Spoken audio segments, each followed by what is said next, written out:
Hey, what's up? What's going on?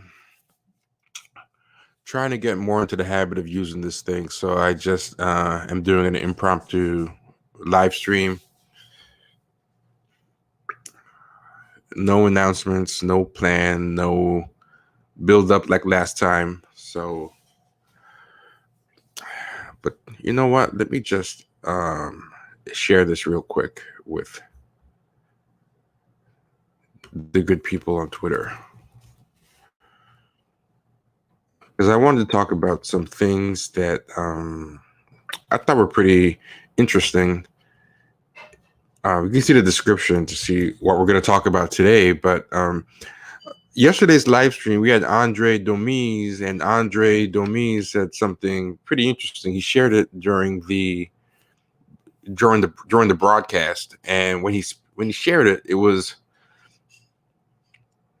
one of those things that was interesting. But we were talking about so much stuff that at the time, I didn't really let it marinate. But after it was over, I was thinking, man, that's a really messy tweet that he talked about. And it was a tweet that Roxane Gay did about glorifying selling out, I read the tweet again, and what really disturbed me was the responses to it. Like, the responses to it were just messy, just really messy. I was like, wow. Basically, a lot of people were just agreeing with her messed up conception of selling out, and just loving the idea of it, like saying, hey, it is cool to sell out, or if you call someone a sellout, you're just basically being a hater. It was that type of nonsense, like the ends justify the means. And there were a lot of people like dunking on it or saying it was stupid or messy and whatever, but a lot of people were feeling it. And not only were a lot of people feeling it, a lot of them were other like blue checks. A lot of them were on board with it totally. They had absolutely no problem with it at all. They didn't understand why anybody would have an issue with it. It seemed like the most normal thing in the world to them. But it reminded me of something that I talked about a lot on the podcast, and what it was that the idea that a lot of people literally don't know the meaning of the term sellout. Like, they're not even consciously doing it. They don't even know what the concept means. And I'm gonna give you an example, right? There was a documentary that came out a while ago, and it was called Generation Like. It was on PBS, and this thing was interesting in that it's like over 10 years old now. I think it came out in 2007, and it predicted a lot of stuff, right? I'm gonna put it up here now. And this wasn't even really the point of this thing. The original point of the thing was talking about Generation Like, as in like teens at the time of 2007. I don't know what they would be now. I don't know if they're still Gen Z or if they're millennials now, but it was teens at the time of 2007 or so. And they talked to them about the concept of selling out. And this wasn't the point of the documentary, but one of the things that he found out was that these teens were not even understanding what the term selling out meant. So it wasn't even like they knew what it meant, but they were choosing to do it anyway. They literally didn't know what it meant. And I'm going to play it now. Hold on. The part of the documentary. Sponsor your stuff. It's like, hey, look, I'm important enough that Taco Bell realizes you're an important audience to reach. So yeah, let's all geek out about Taco Bell for a video. I don't care. We just bump into John Mayer because who else would you bump into at a Taco This Bell isn't party? it yet. I say now, like selling out.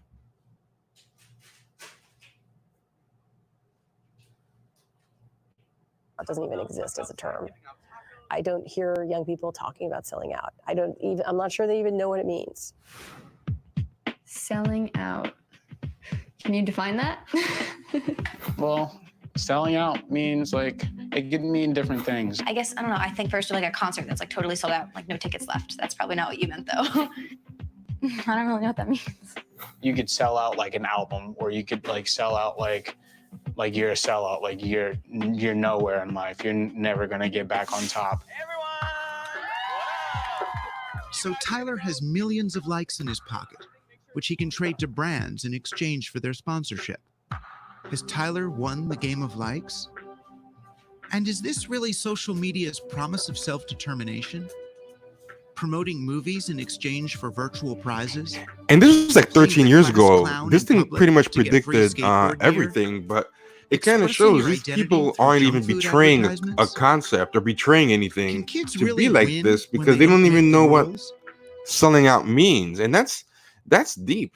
That's deep, you know, to not even know what it even means. That really frees you. That frees you to just do whatever you want, because it's like you're not betraying a principle. And I think the idea of not betraying a principle when you do this is what makes it more dangerous. But what I think is really scary about a lot of these blue checks, a lot of these liberal blue checks, they're old enough to know better. They're not the teens in these things. A lot of them are old enough to be like Gen Xers. I think Roxane Gay is a Gen Xer. Like how old is Roxane Gay? Roxane Gay, she's 45 years old. She's born in 1974. She's a Gen Xer. But a lot of these blue checks, they kind of act like overgrown kids. Like Roxane Gay is someone who she discourses kind of like a tween. Like she's always talking about YA novels and Buffy the Vampire Slayer and comic books and stuff. And you know, I like comic books and stuff too. But I mean, she kind of has, I start to describe, but she and a lot of blue chicks, so it's not limited to her, they kind of behave at this childish level in their discourse and their interest and how they engage these topics. Like they don't examine comic books and young stuff as an adult or an intellectual dissecting it. They talk about it more like, you know, as the age of the target audience. You know, it's a really interesting problem that I noticed. This infantilization of not only the public but even our intellectuals. Like we have a very infantilized public intellectual class, and I think it comes from the fact that we expect our public intellectuals to be influencers and to be cool and to be celebrities. You know, we breed public intellectuals in a different way than I think the old days of France did or something. You know, like we breed them to be shallow and consumable. You know, a lot of pop culture stuff, a lot of being fanboys, being popular, like, you know. And I want to pull up the actual tweet because I don't want to act like people know exactly what I'm talking about and assume that people get the context. I want to actually pull up the tweet so people can see it. So bear with me for a second. I should be smoother at this, but I am not, as far as switching screens and pulling up research. So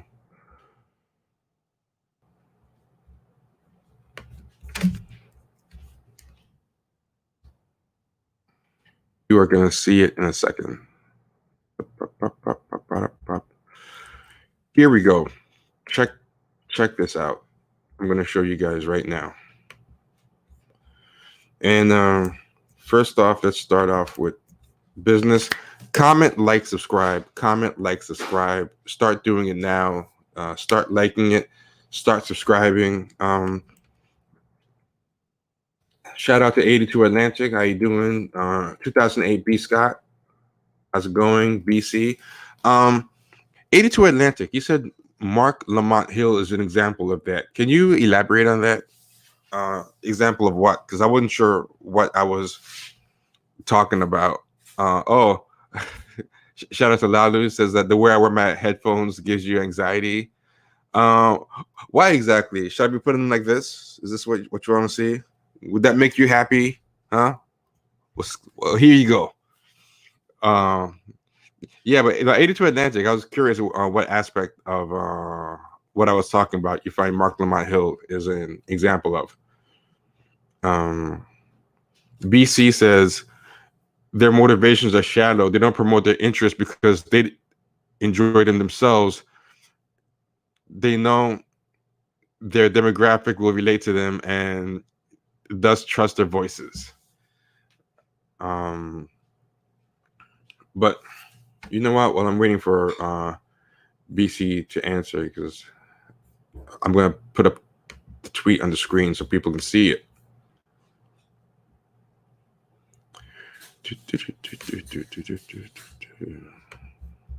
And here we go.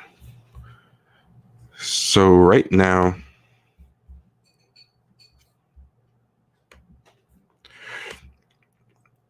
I hope y'all can see this clearly, but Roxane Gay tweeted, anyone will quote unquote sell out for the right price.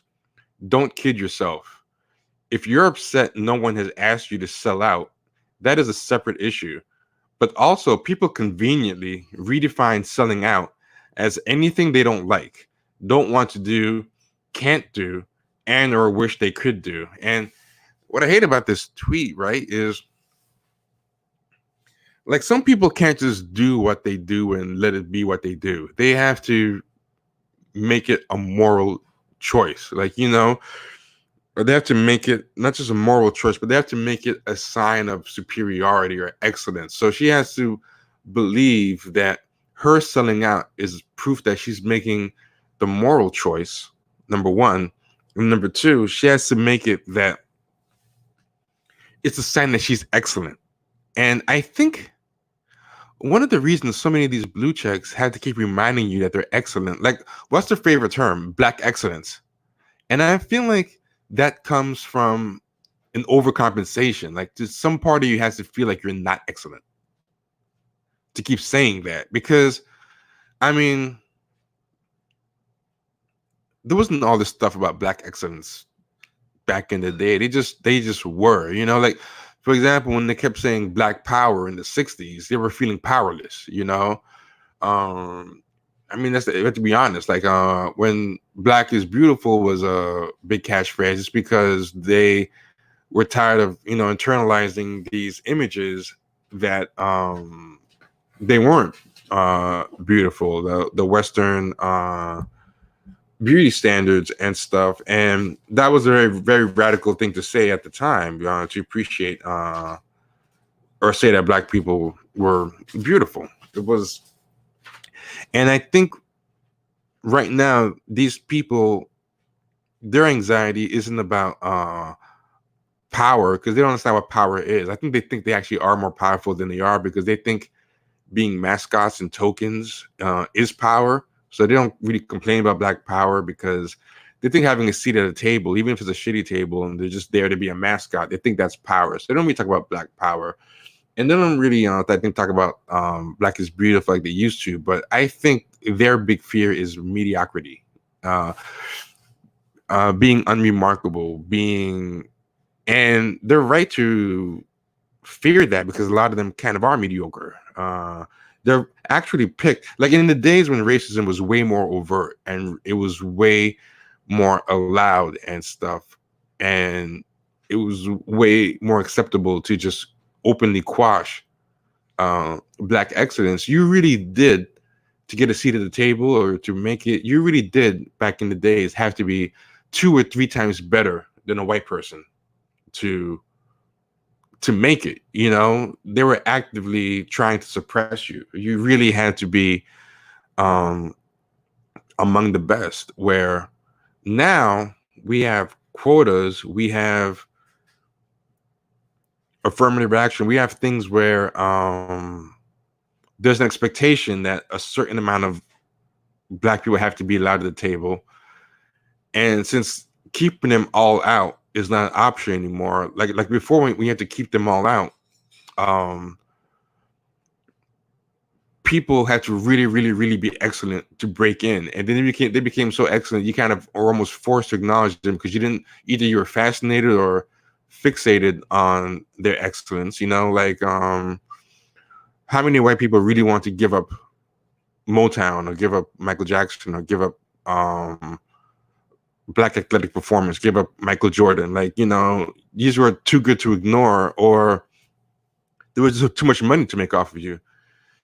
Now that they have to let a certain amount in, I think it's kind of changed. Now they're like, let's let people in who aren't going to be a threat. Like, let's let people in who are going to play ball. Let's let people in based on how well socialized they are to make white people comfortable and to not step on toes. And that anxiety is what informs the new slogans. Like, there's 2 fears. One, that they're mediocre. That's the one fear. The second fear is that they're not really Black. So that's another thing where they're always talking about Black AF, like Black as fuck. I'm rooting for everybody Black. Extra Black. Issa Rae wears a shirt that says niggas on it. She wore a belt that said, you know, every nigga's a star. Like, that's the other compensation. And that's the other thing they're heavily psychologically defended against. Blackish. Everything's about measuring how Black you are, or announcing how Black you are, or how performatively Black you could be. You know, I'm not fully Black. I'm Blackish. You know, I have an anxiety about that. Or here's my new show. It's Black AF. That's the selling point. Black, blackity, black, black, black. Look how Black I am. Authentically, what's the other thing? Unapologetically Black. That's another term that these people like. Unapologetically Black. Where it's like, okay, the fact that you think being unapologetically Black is such a major noteworthy thing, to me just signals that you're normally apologetically Black. Like, it wouldn't even think to me, or a lot of people, especially like back in the days, to even say unapologetically Black, because you have to conceive of being Black as something to apologize for in the first place, to even make unapologetically Black a construct that you would even think worth mentioning. Does that make sense? Right? Does that make sense? I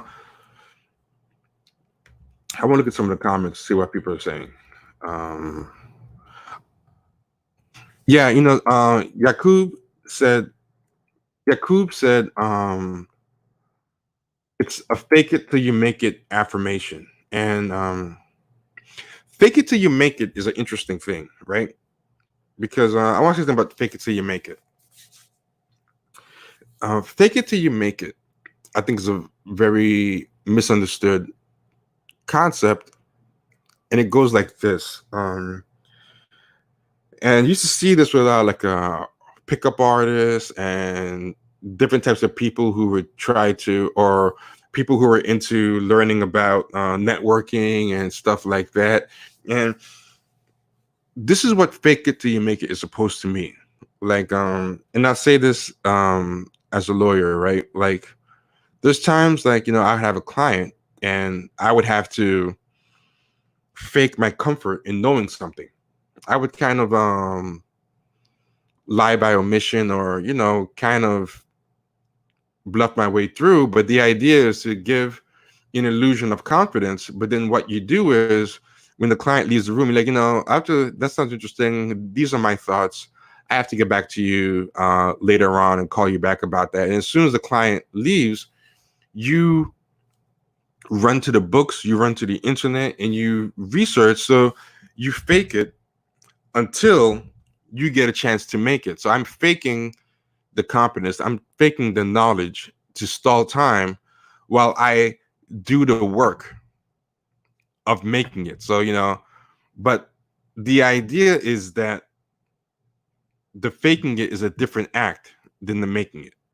But what a lot of people misunderstand in this superficial world of optics and influencing and all this stuff, they think the faking it is the making it, right? So what they think is, they don't think faking it is something you do on one hand, while behind the scenes you're making it, with the idea being that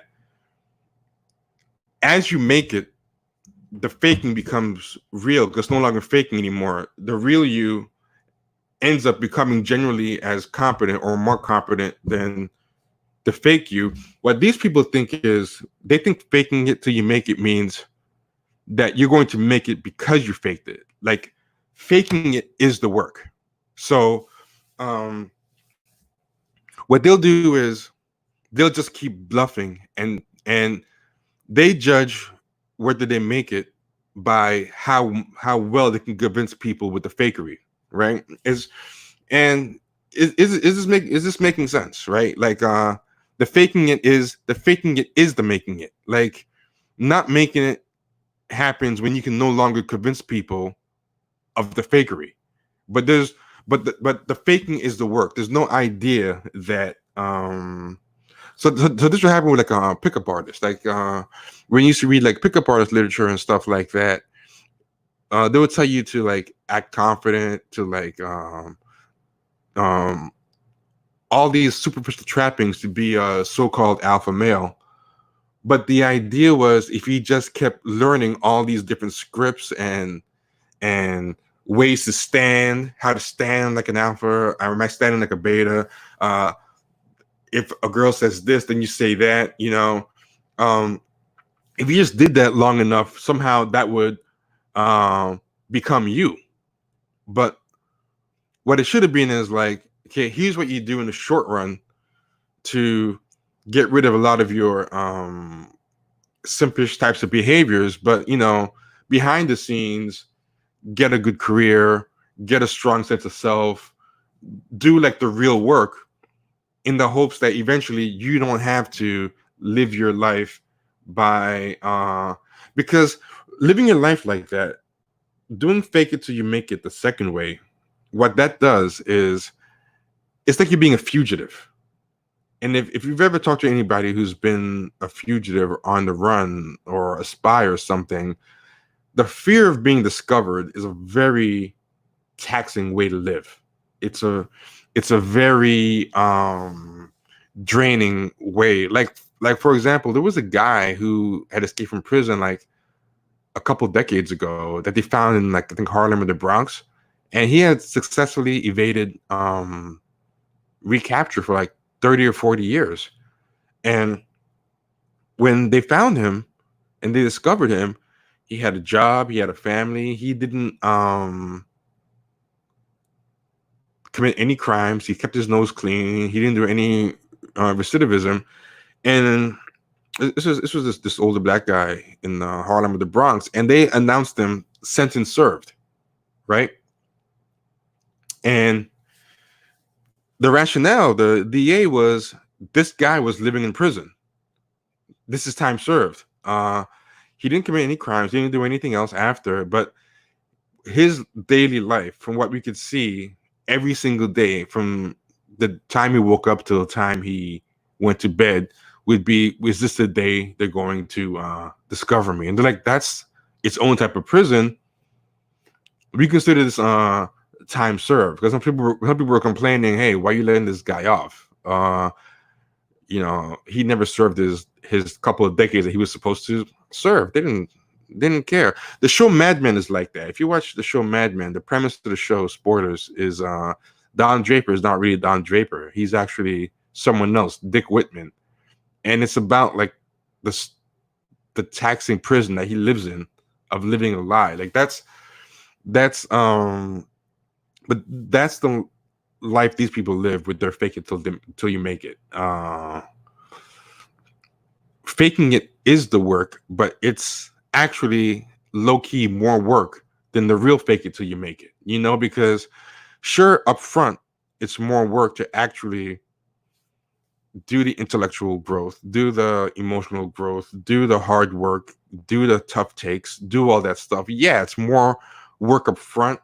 It's not as fun. You don't get a lot of instant feedback, a lot of instant clout. You don't get all that stuff. But the joy of actually self-actualizing and becoming the thing that you're faking it at first is more rewarding. But then you don't have to live with that imposter syndrome anymore. But when you choose the other way of faking it being the work, you never have that upfront reckoning, but you live your life as a prisoner, as constant fear of exposure. And that is a taxing way to live. And I think that's why these people act the way they do, because they're very neurotic, and that neurosis comes from that. Yakub said you get to relax after you've done the work. You don't have to look over your shoulder. That's what these people are doing. They're constantly, and you can actually be successful for a long time that way, but it's a high maintenance way to do it. Like there's this thing that I want to talk to you about. Like, a lot of people confuse hard with complicated and easy with simple. Like, life is not that complicated. Life is actually pretty simple, but it's hard. Most simple things are hard. Most easy things are complicated.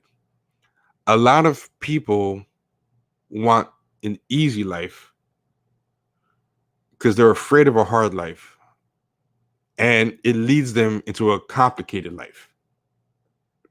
And I want you to let that marinate and think about that, because it's a good piece of wisdom somebody gave me, and it's very subtle, but like the first fake it till you make it, right? It's hard. Like, you bluff and pretend like you know what you're doing. Then behind the scenes, you put in the hours of practice. Like this, say the Malcolm Gladwell thing. 10,000. You do your 10,000 hours of the real work. Like, it's pretty simple. You probably have 5 drills you have to do, or if it's law, you just look up the statute and do the rules of research and write something. Like, it's simple. It's not really that complicated. The work is usually not that complicated. The work that you're avoiding most of the time in your life, the work that you're procrastinating, is usually something very simple, but it's hard. A lot of simple things are hard. But a lot of times, the shortcuts you do to avoid the work, to make your life easy, are super fucking complicated, right? And that complicated shit is where the neurosis comes from. I said nobody's commenting. I want to make sure like people are with me on this, but a lot of these blue chunks want an easy life. They want things easy, and it leads them to do these complicated, face-saving, imposter syndrome types of things that they're doing, and that's where they're always stepping on rakes and fucking themselves up online and saying stupid things and walking themselves into corners and acting neurotic. They're imposters that are led to these complicated, like, at any given time in life, there's only one way to tell the truth, but 500 ways to lie or bullshit. There's only so many ways you can tell the truth, right? Telling the truth is simple, but it's hard. Lying is easy, but it's complicated. But then this is the next paradox. If you indulge in the complicated long enough, it actually becomes even harder than the hardness you were avoiding with simplicity, because it's like a snooze alarm on an alarm clock. You get your wake-up call. This is your time to wake up. You hit snooze, and each time the snooze alarm goes off again, it's like collecting interest. Now you have that much less time to get ready. It was easier at the time to just postpone the work of getting up. But each time you do it, you never really get rid of the hard work. You never get rid of the hard work.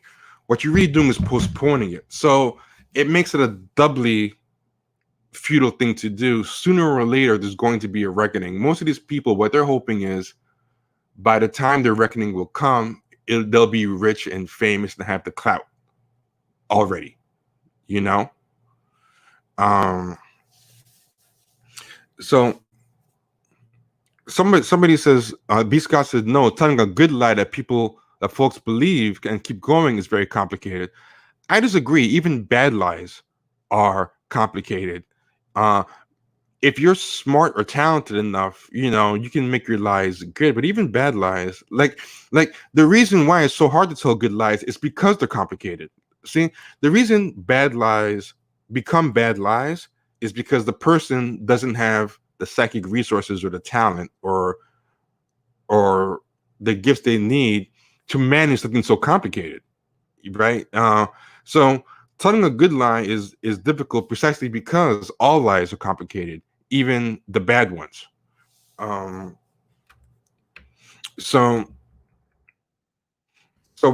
these people, they live with these rationalizations. So to go back to that's the various things that these people are trying to defend against. They want to defend against the fact that they fear being mediocre, and also that they fear being inauthentic.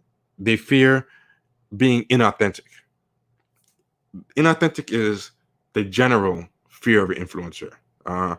They fear being influencers and celebrities in general, but particularly influencers. They fear being mediocre and they fear being inauthentic. The specific black blue checks, same thing. They fear being mediocre. In the case of the black blue checks, that expression against mediocrity will be saying black excellence, you know, and their particular manifestation of the fear of being inauthentic is being inauthentically black. So it's like black AF, blackish, hella black, black, super black, mega black, blackity black, all this stuff, unapologetically black. It's I've never seen so much time verifying that you're black.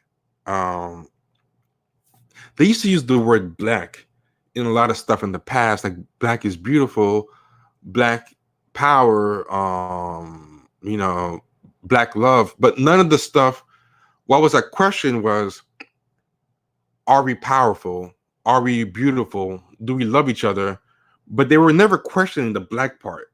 You know, these people, because they're inauthentic, and it comes from the imposter syndrome that comes from doing easy, complicated stuff and faking it till they make it, but in the wrong way. They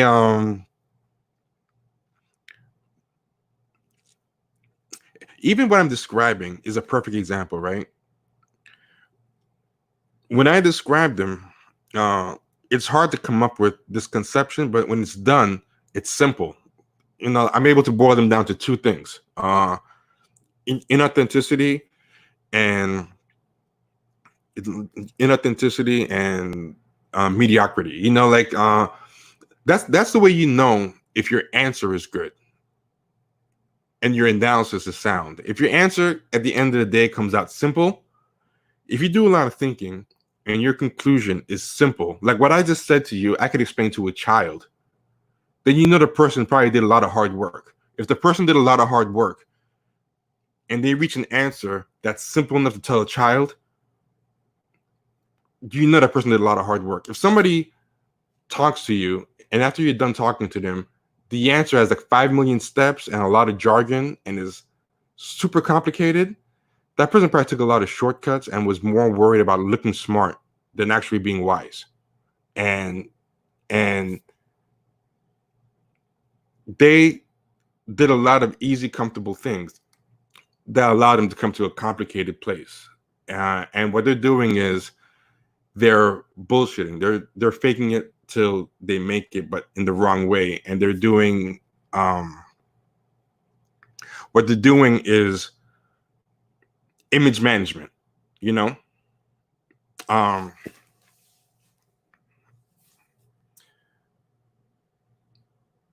If you read Roxane Gay's book, Bad Feminist, it's a really shallow work. And I don't want to like just say this to shit on people. It's not nice to shit on people. It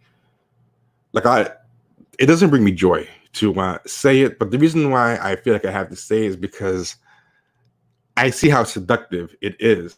And white people have room to be mediocre because there's so many laps ahead in the game. And I don't like the idea of black people being inspired to be this mediocre, because if you encourage this type of mediocrity and encourage this fake it till you make it way of living inauthentically with no desire to actually do the hard work to become authentic, all your work is in the idea of creating the front of authenticity and the performance of authenticity.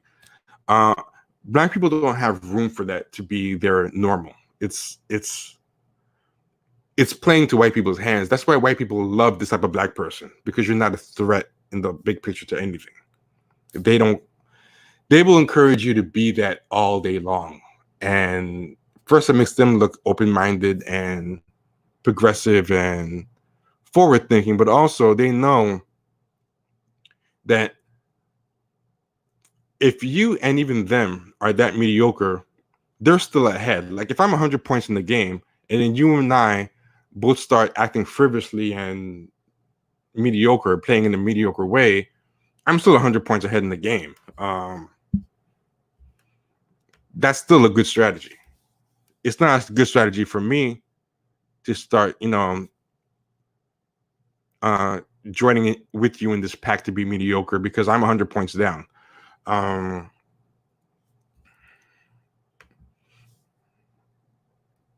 So it's like, I want to go back to this thing. Hold on. So keep in mind, look at all this stuff. Anyone will sell out for the right price. Don't kid yourself. If you're upset no one has asked you to sell out, that is a separate issue. But also, people conveniently redefine selling out as anything they don't like, don't want to do, can't do, and or wish they could do. Now, here is the next thing, right, that happens a lot with neurosis and stuff and lying to yourself. When you lie to yourself, which is what faking it till you make it the wrong way is, where and when you bullshit, which is even worse than lying, because when you bullshit, you stop even caring what's true. Like, at least when you lie, right? When you lie, and I've talked about this like a million times, it comes from this book Bullshit by Harry Frankfurt.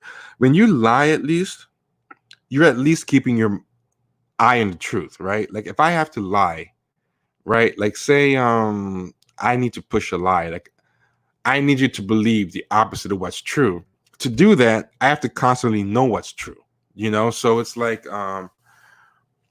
I don't want you to find where in the house the big red ball is. So if I lie to you, right, so that you don't know where the big red ball is, I have to always know where in the house the big red ball is, right? So if I just say, hey, the big red ball is in the bedroom, then you go there and the big red ball is there, and now and I accidentally told the truth, like, I fail. Like, to be a good liar, you have to always know the truth. But to be a bullshitter is a different thing. When you're a bullshitter, you say anything and everything without any regard to if it's true or not. Because the goal of a bullshitter is impression management. I don't care if you find the ball or where you find the ball. All I care about is that I look like I know what I'm talking about. That's what bullshitting is. Bullshitting is what goes along with impression management. So it's like, I just say, the ball's not in the house or the ball's in the bedroom, whatever. But I say it like with my whole chest, and I'm like, that's where the ball is, And then say you go into the room and you find the ball, then I'd be like, well, you're not going to believe this, but somebody came into the place and put the ball there, and actually that's not even the ball. Like, bullshitters, they lose track of the truth because all they ever care about is how they appear, or the ball shouldn't have been there. That must mean that this happened. And that's what these people are doing. That's what this tweet is. What is in this paragraph here, she doesn't care if any of it is true. There's no truth. There's no lie here. This is just bullshit. She wants to believe or convey the two things I said, that she's not mediocre and that she's authentic. And so basically she's saying anything that she has to say to convey that. This is bullshit. This is not a lie. And in response to it, a whole bunch of blue checks came in, just cheering on, and because this is the thing, these people, they all have done everything in their power to get clout. That's why they have blue checks, and they need to rationalize it. They don't want to believe we're here because we're mediocre and we don't threaten white people, and they don't view us as authentically black. The other thing with a lot of bullshitting and lying to yourself is you have to keep projecting everything to other people. That's why these people are always talking about how other people are supposedly gatekeeping their blackness. When people are criticizing how obnoxious they are or how detrimental their messaging is, what do they always say? Oh, you're gatekeeping our blackness. You're saying we're not authentically black. We're like, no, we're saying that you're corny and you are making like the rest of us look bad by pretending to speak to us when you've only realized you're black in your senior year of college, when your white boyfriend wouldn't take you home to your family or to his family or something like that. Like you are late to the party and you grab the turntables and start trying to DJ, that's what people are mad about. But and in this case, the projection here as well is she's projecting, I'm not mediocre, you're mediocre. Anyone will sell out for the right price. Don't kid yourself. Oh, you want to do what I'm actually doing. Don't kid yourself. If you're upset no one has asked you to sell out, that is a separate issue. So she would be upset if no one asked her to sell out. So she's going to accuse you of being upset at that. People conveniently redefine selling out as anything they don't like. She's actually the one in this tweet who's redefining selling out.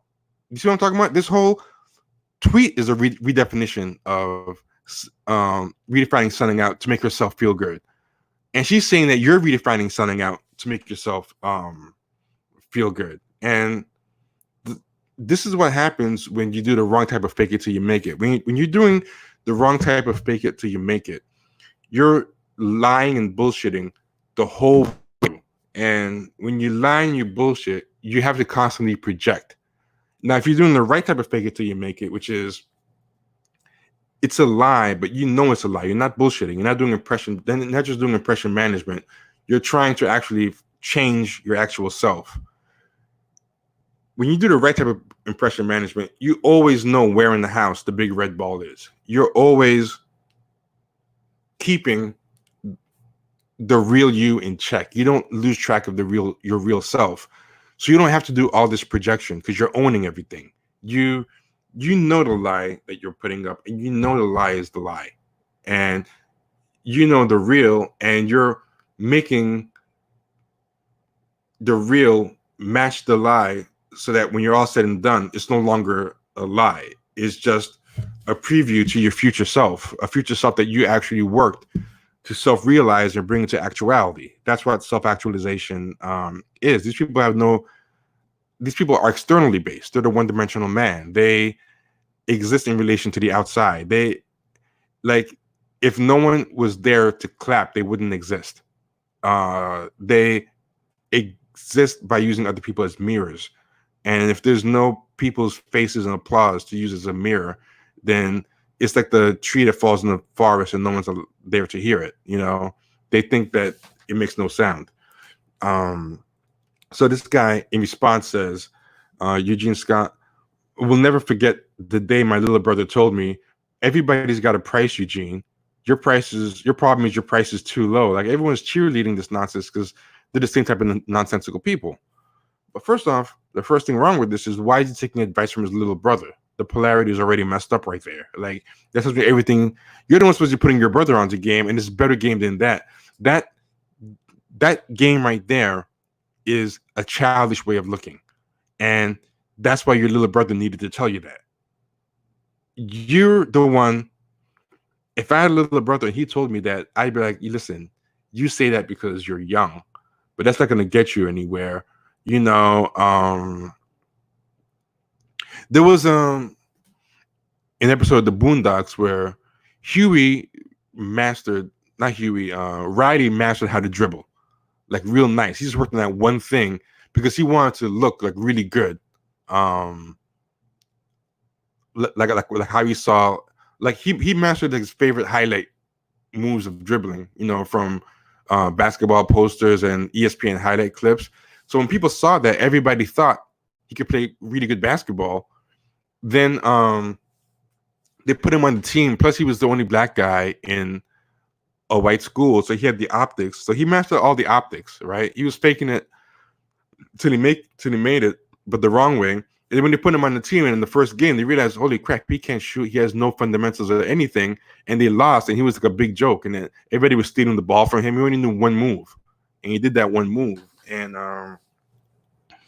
you know, that's how children think. They think superficially, and that's to try to tell them, you have to do real drills. You have to actually learn how to do the boring stuff, not just the flashy stuff. You know, this next tweet. Anyone will start off with the right price, you know, same thing. And for some reason, the worst responses all came from POC blue checks, right? Because what I call it, the Blavity BuzzFeed blacks, they exist all across the spectrum. There's Asian versions, there's Hispanic versions, there's all types. So the Hispanic versions usually call themselves Latinx, you know, which no Hispanic people I know ever use that. But the first sign that, you know, she's kind of childish is Cindy Pikachu. I guess her name is Cindy Chu. Her screen name is I Am Cindy Chu, but she puts her name as Cindy Pikachu, and she puts a picture of Marie Kondo. This sparks joy, and that's not what Marie Kondo meant by spark joy. Like, selling out should spark joy in you. You know, like that's not the message that Marie Kondo was trying to say. It was more that same rationalization of stuff, of rationalizing mediocrity and rationalizing inauthenticity. So here's the next one. Another blue check. This one actually, I think this might be white. 9 times out of 10, when someone accuses another artist in their field of selling out, it stems from a place of professional jealousy. This tells me you're a jealous person.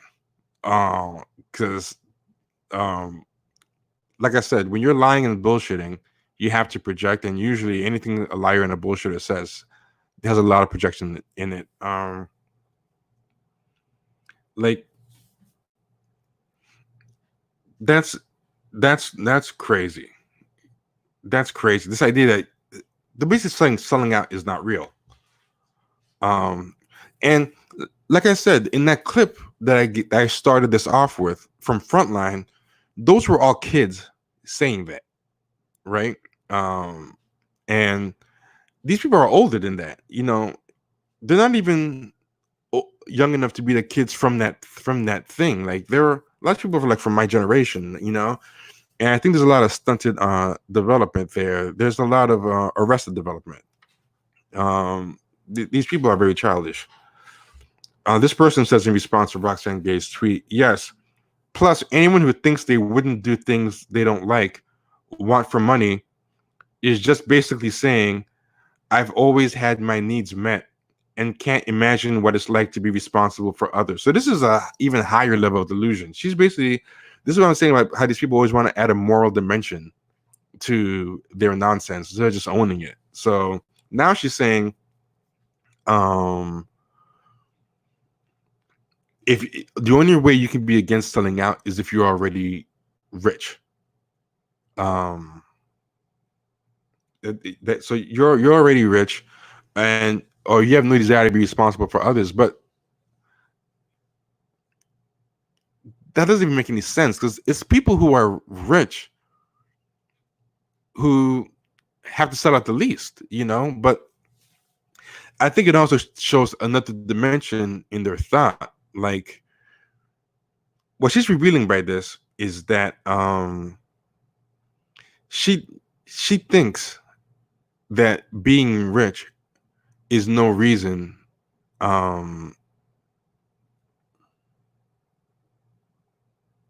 like let me back that up because I think I messed that up. But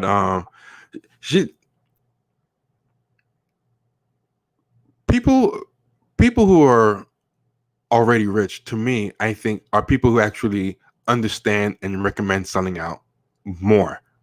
You know, this idea, I think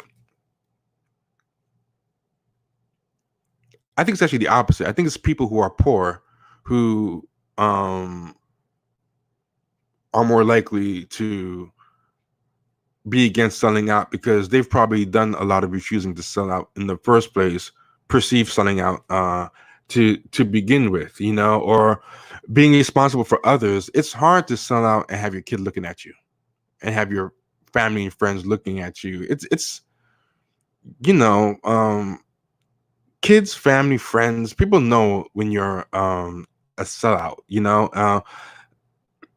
But the irony is, right, most of these people with these blue checks are comfortable.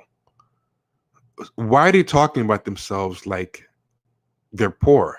You know, and what they do is I think they want to frame themselves as being poor or being scrappy as a way to legitimize their selling out, when the real truth of the matter is these people are the ones who are comfortable and rich and don't have anyone to be responsible for. They're just selling out because they're greedy. And this is that projection again. She's projecting herself. These people, a lot of people don't have kids. They're maybe married. They have like a dog. You know, they're not.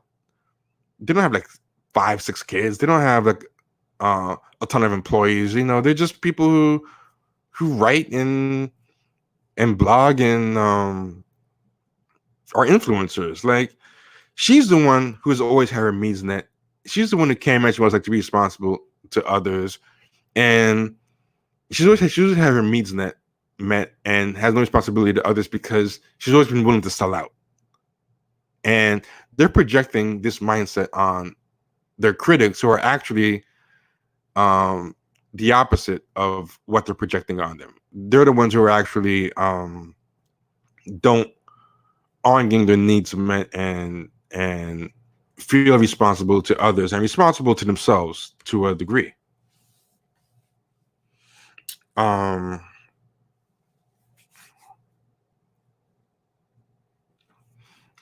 Let's gonna slow down for a bit because I don't want to ramble. I want to keep things coherent, but I want to pull up something else. Give me a second.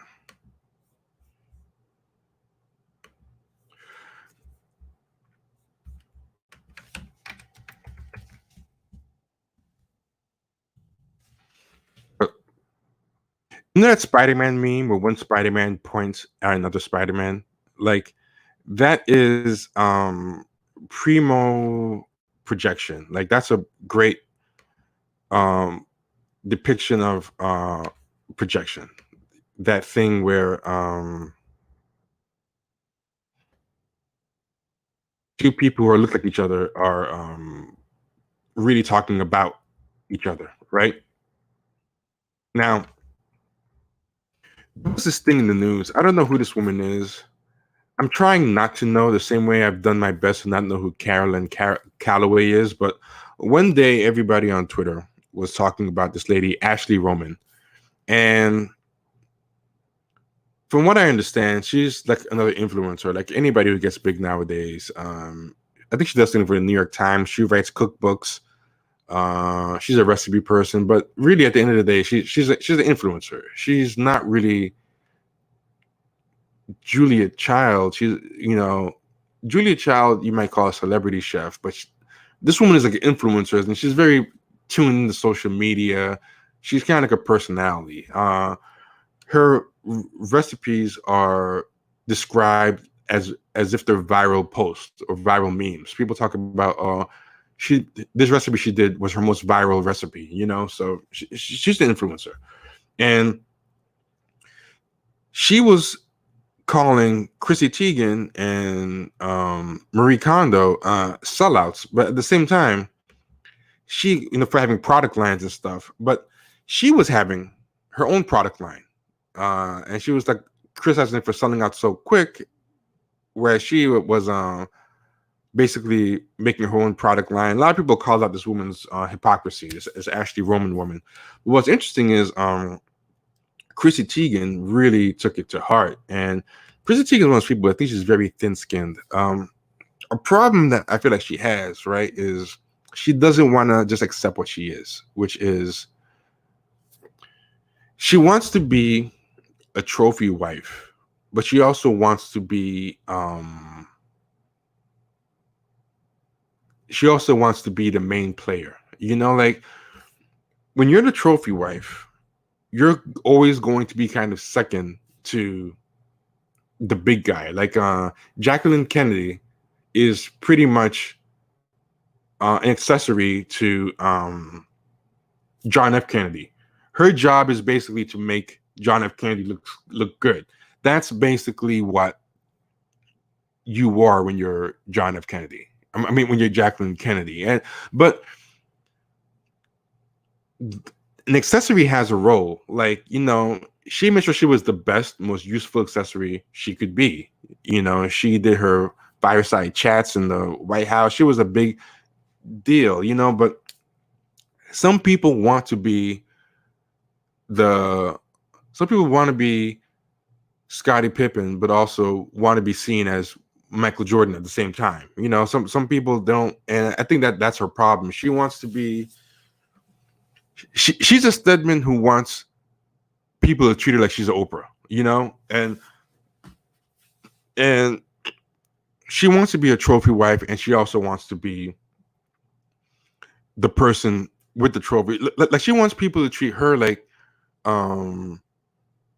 she's the star and John Legend is the trophy husband, but she also wants to be people to treat her like she's Oprah and John Legend is her Stedman. And John Legend, bless him, I feel like he just indulges her on this. He just indulges her on it, and she keeps going out there and just making a fool of herself in a lot of ways. But she's a similar boat in that she's a blue check. She's an influencer. She like John Legend, for however you feel about him, he is a legitimate talent. He's a songwriter. Whether you like his songs or not, or his music, I'm not really that crazy about it. But he is a legitimate talent. He wasn't somebody who you knew his name first, then you found out what he did after. That's a good sign you're an influencer, when you know the person is for a long time before you finally even hear their work. Like, no, he's not famous for being somebody's wife. He's not famous for social media or whatever, and then the products come after. Like influencers, their name comes first, then the products come after. Like Oprah was an influencer. Everyone knew Oprah's name. She's a talk show person, and then she starts selling all these things. Chrissy Teigen is the influencer. She people knew her name. You know, she was a model, but how many people really saw her model? And people just, you kept hearing her name all the time. You weren't really sure what she did, and then the work came after. And influencers, like, they know on some level that there's a shame to just being known for being known. So a lot of people who are celebrities and influencers, they kind of do what I call decoy work. They want to get the work to retroactively justify their it gets taxing to just be known for being known.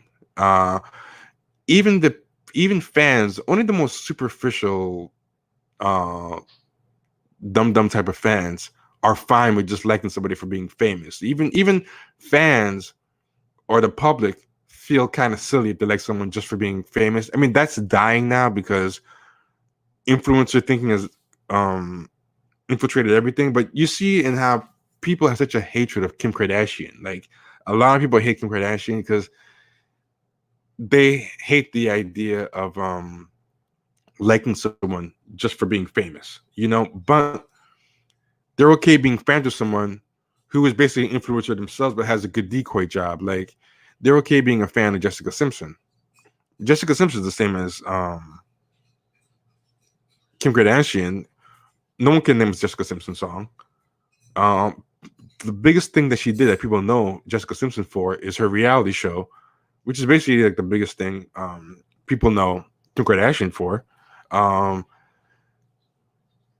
Someone could say, "Oh, well, Kim Kardashian sold sex because she had a porn tape." Well, Jessica Simpson sold virginity. Her big thing was having a reality show, pretending she was a virgin. But the virginity is a backwards way of selling sex, because by being a sex pot who keeps talking about being a virgin, the fantasy you're selling to men is to, like, deflower. That's a low-key reverse psychology way to sell sex, you know? So the stigma of being known just for being known is declining, but it still exists to a degree. So that's why these influencers have to constantly get decoy hustles to retroactively backwards rationalize and justify their fame. So that's why that's where Chrissy Teigen's neurosis comes from. She wants to be a trophy wife, but she can't just own being a trophy wife. You know, she doesn't want to just be the Jackie Kennedy, which is to make her husband look good by being a great accessory. She wants to be the star of the show as well. She competes. She has an energy which she competes with her husband for attention. She has what to me feels like what they call hostile dependency. Hostile dependency is what they call in psychology, when you're dependent on something, but at the same time you're hostile. You have a low-key, low-level hostility against the thing you're dependent on. You want to have your cake and eat it too. Like you don't want to give up the dependency, but you also resent the dependency. You know, she wants to ride someone's coattails to bigger fame, but she also resents having to do it. And so a lot of times she always kind of try to punk John Legend in certain ways to make him seem like he's like worships her as her. No, man, I think he's a nice guy. He lets her do it. But anyway, this lady who was an influencer, Ashley Roman, and was selling out herself. It's like the inception of selling out and influencing and bullshit. These people, you know, inception, people couldn't tell what was a dream anymore. People kept waking up, and they're waking up to another dream, and then waking up. Like that's what this is. Like there's like Russian dolls of hypocrisy and blue checks and influencing, and there's like these people are projecting and levels of facade. Like one person who's a sellout is calling someone else a sellout as they sell out, you know, and because these people even do this fear of mediocrity and this fear of authenticity and this Acosta imposter syndrome that they get from it has them all projecting on each other 24/7. Even too, they're not even safe from each other, right? Jeffrey Corley said, he's in the comments, he says, like, you know, but you're known for the work. The work isn't known because of who you are. And what he says is true. Like, you know, if you're like a real person doing the work, you become known for the work. But if you're an influencer, the work is known because of you. You're the product, not really the work. The work is just a low-key way for people to consume you. You know, like people who are buying Chrissy Teigen's products, they're buying it because they want to consume her, you know. Whereas someone else, like Henry Ford, people wanted to use his cars and he became known. You know, people weren't buying the cars because they worship Henry T. Ford. People ended up worshiping Henry T. Ford because they were wowed by his car. Jeffrey Corley also says people consume influencers with decoy jobs the same way they overeat cookies that said they were non-fat. They just wanted an excuse. And Jeffrey Corley says influencers feel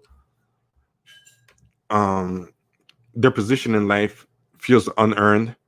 But more importantly to themselves, it's a search for legitimacy. It's similar to the Lori Loughlin college scandal. That's a great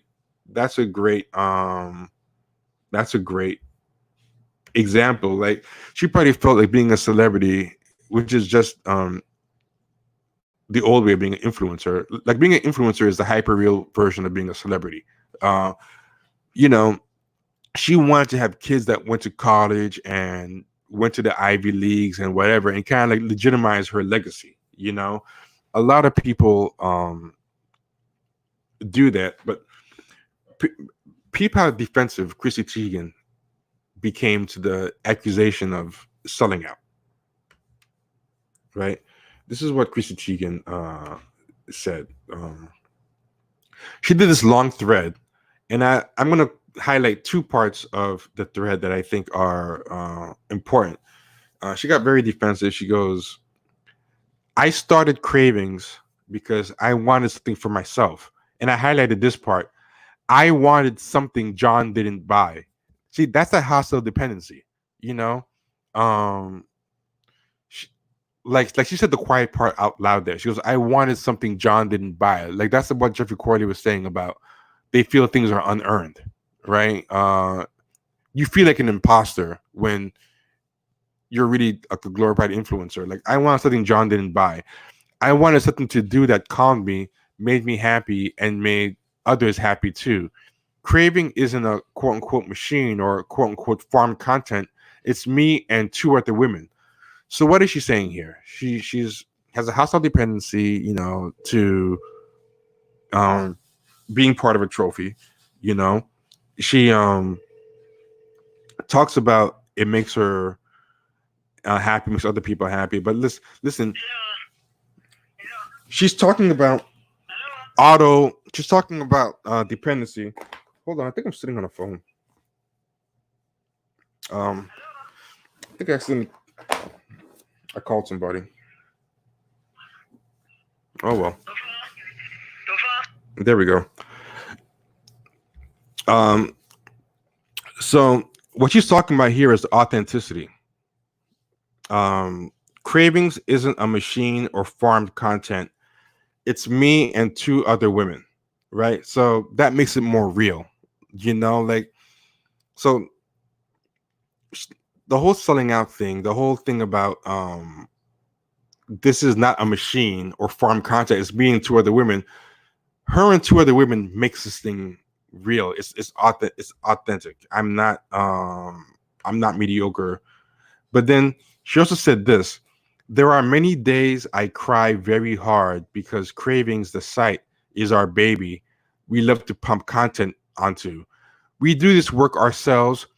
And I highlight this part. There is no monetary gain yet. It is just work, work, work. And the reward is you liking it. So to be called a sellout, whoo, it hurts.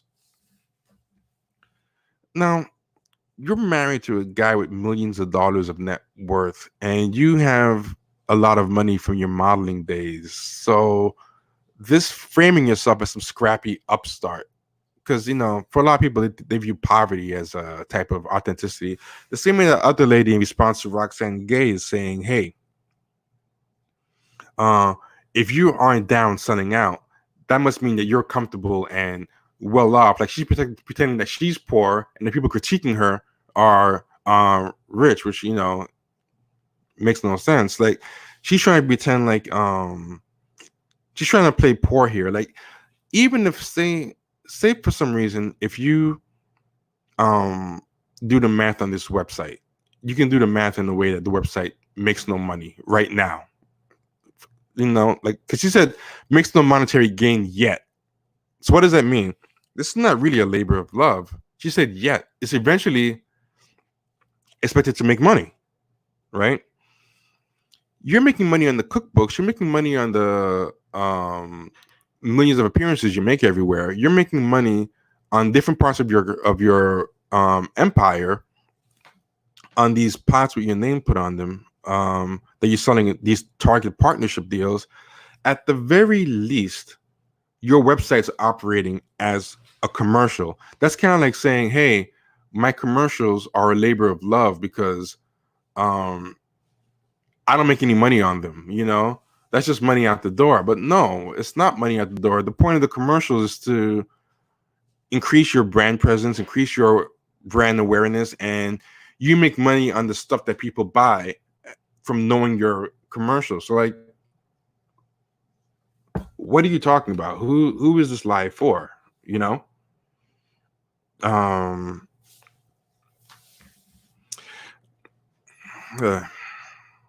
So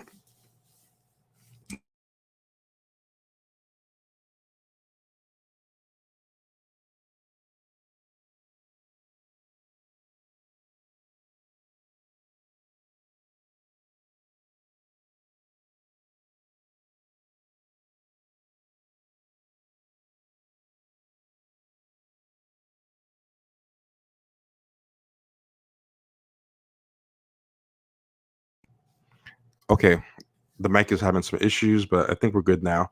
She's worried about being mediocre, and she's worried about being inauthentic. That's the same thing.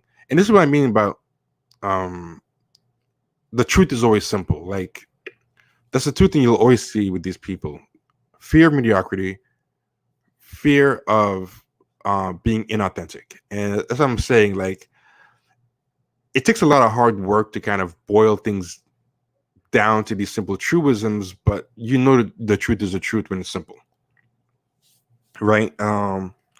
It's not really that complicated, but yeah, none of this makes any sense. But somebody made a really good point, and I want to see if I can find the point, because it was a great point. But somebody made the point to me that these people actually don't even know what selling out is, the same way those kids don't know what selling out is. Like, true selling out is a lie. So, because remember I described lying versus bullshitting? When you lie, you know what authentic is, and you are knowingly being inauthentic.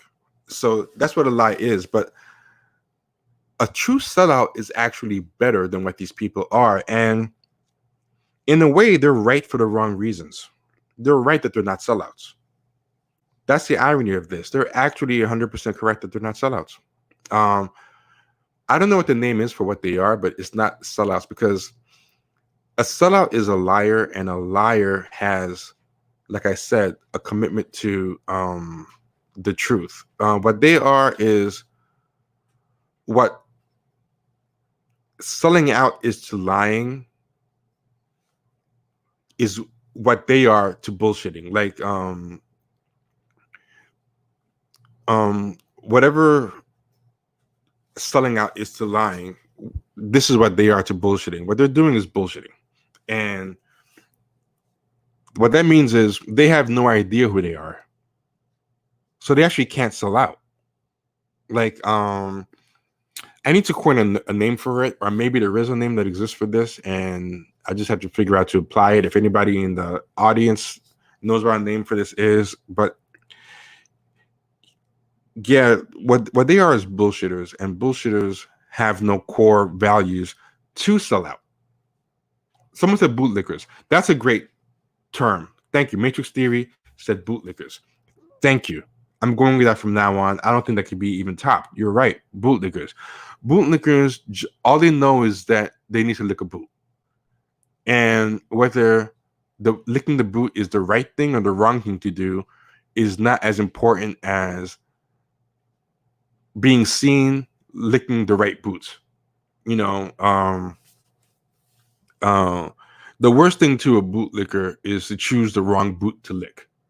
That's the worst thing that they can do. So these people aren't sellouts; they're bootlickers. I should change the title of the show to that. Thank you, Matrix Theory. Thank you very much. So yeah, these people are bootlickers, not sellouts, and yeah, they have no core values to betray. And that leads to a very good tweet that somebody sent me that was beautiful. This is one of those rare tweets where I was actually jealous of it when I saw it. Like I was like, damn, I wish I tweeted this. I wish I thought of it. But let me see if I can find it. And I'm going to put it on the screen.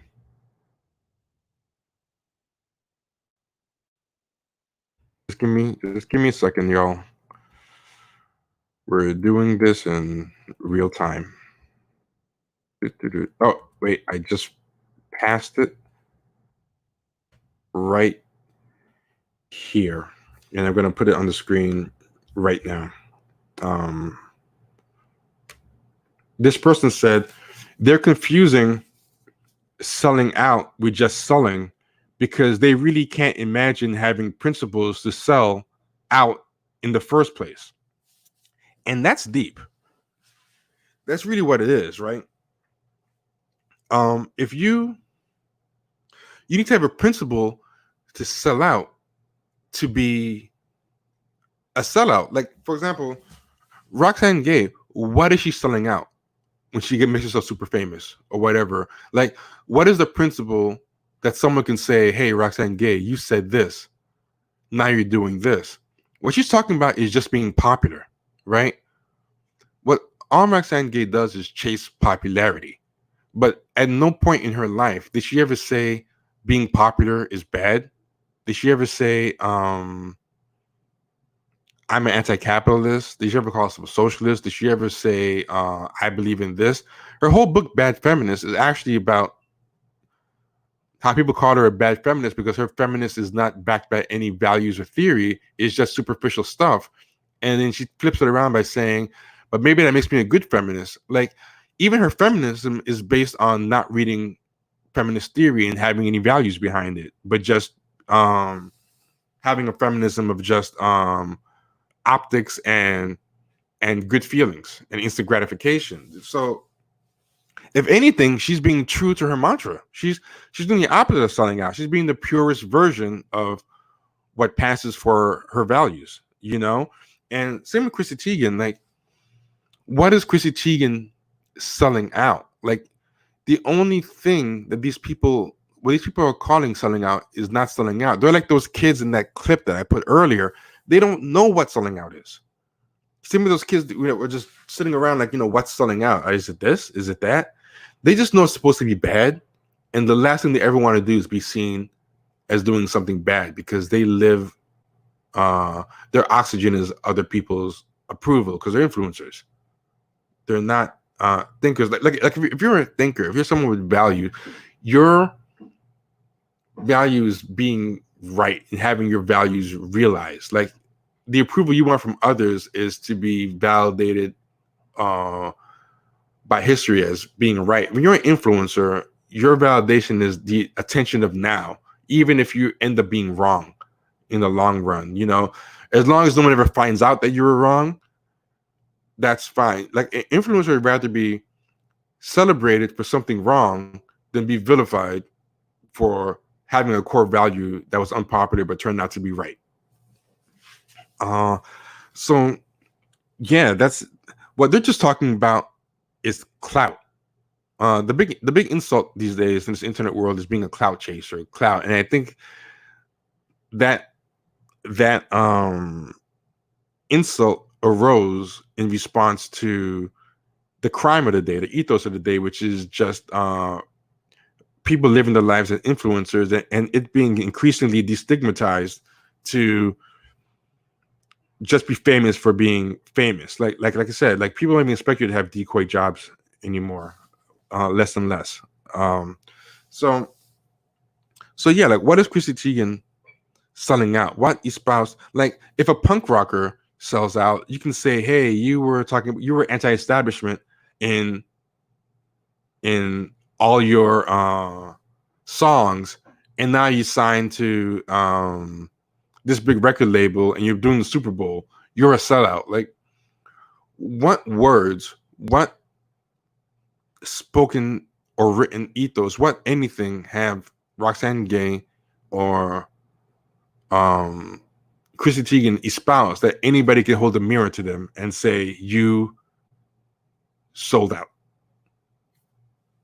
I mean, if anyone in the comments can tell me that, and that circles back to my thing. They don't have anything to be authentic to. Like, remember the two things I said: fear of mediocrity, fear of inauthenticity. They know sellout has something to do with inauthenticity, but they don't even understand really what authenticity even means.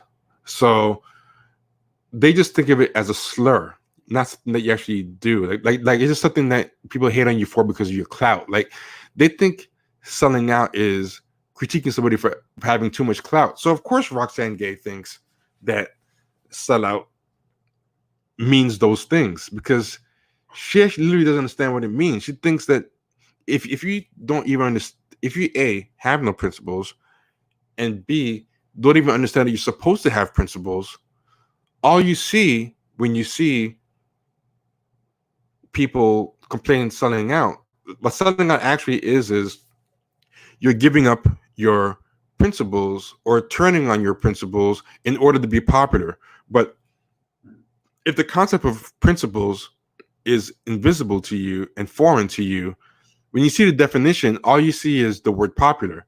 So it's like, oh, they must hate my popularity. iSound Info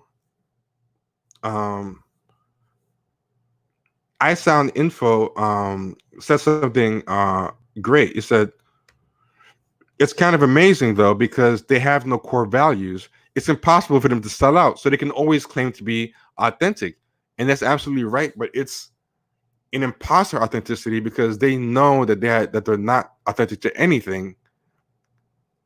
They're not even inauthentic because, like I said, because they're bullshitters.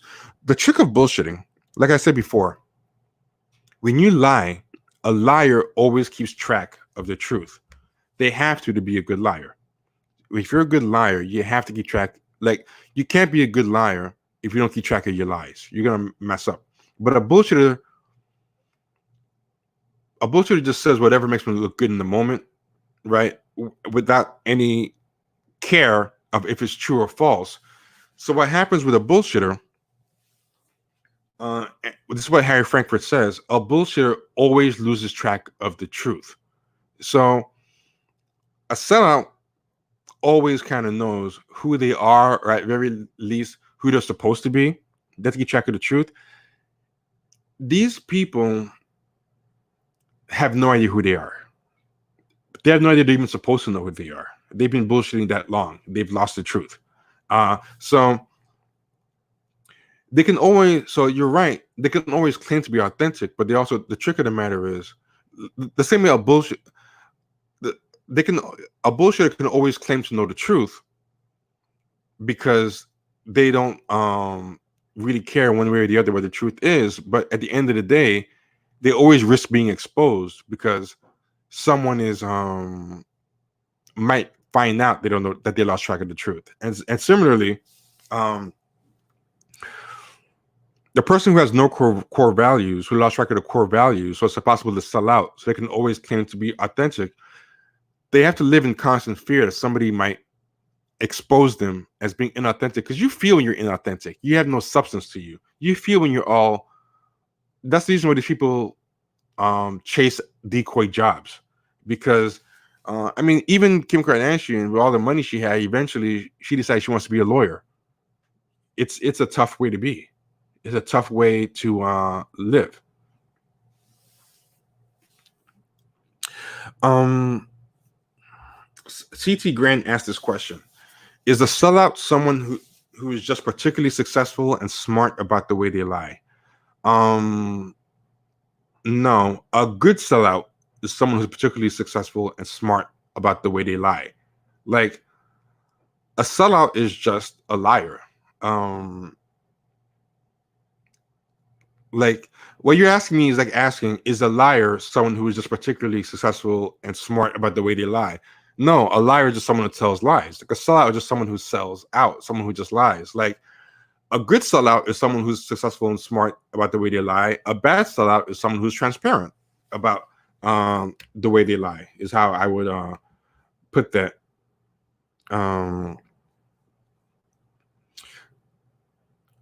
B. Scott, this is a good comment because I kind of disagree with it, but I want to highlight it. It says identity politics is usually done poorly and is easily exploited for grifting because it is often very vague and sticks to very surface level analyses. See, I don't agree with that. I think there is a lot of solid, reality tested, well thought out identity politics. I think our show is very much in identity politics. We read a lot of great identity politics. This is what the problem is, and the causation is kind of mixed up. Identity politics isn't inherently vague and sticks to surface level. These people are very vague and surface level people. They embrace identity politics, so their identity politics is going to be that way. But if these people, if the move became to be a socialist, and there's already socialists like this, if the new wave became to be socialist, and say Bernie Sanders won, and socialism was the move, and now these people have to kiss ass and try to get jobs with socialist media or whatever, and that became the move. Whatever socialism these people adopted would become vague and very surface level. And I've already met like socialists who haven't even read any theory. They think being a socialist is just listening to podcasts and hitting people with drill tweets on Twitter and jumping in whatever pylon of the day is happening on Twitter. You know, yeah. So it's like they're not superficial because of identity politics being inherently superficial. There's identity politics is superficial because everything they touch will be superficial. They can't. Roxane Feminine. If Roxane Gay decided to jump on the socialist bandwagon, she'd end up having a book called Bad Socialist, and it'll just be about how you don't need to be read Marx, or know anything about theory to be a good socialist. All you have to do is listen to Chapo Trap House, you know. And what I'm saying by that is, what I'm saying is not bash on Chapo Trap House. The same goes for my show. You can't just use listening to my show as substitute for doing the work. You know, I might be able to point you in a direction, but at the end of the day, that's why I put a lot of show notes in the show.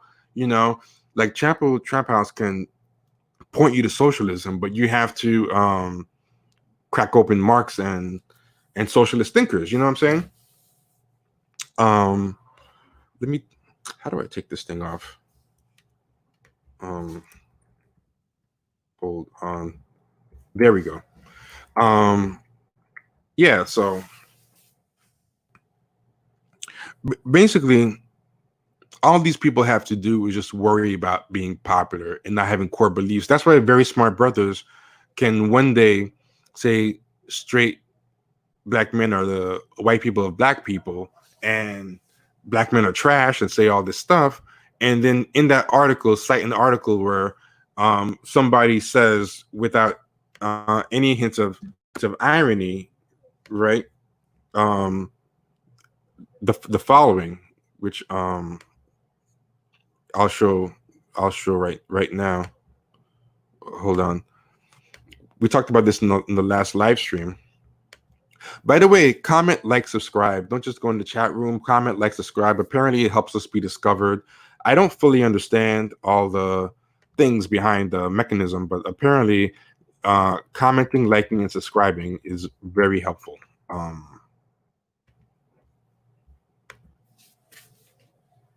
Right?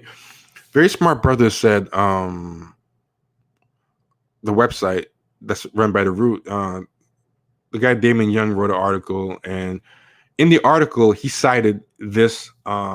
He said an article that had this in it, right? And in the article, it says,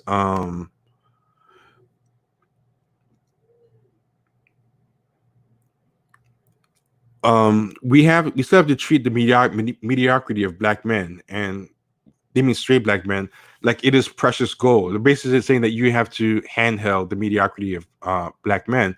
In this case, she's talking about Beyonce and Jay-Z. So she's saying that Beyonce is treating Jay-Z's mediocrity like it's precious gold. In what universe is Jay-Z mediocre? When Beyonce got with Jay-Z, he was the bigger star. And, you know, at the time, he was bigger to rap in history than what Beyonce was to R&B. You know, she had to catch up to him.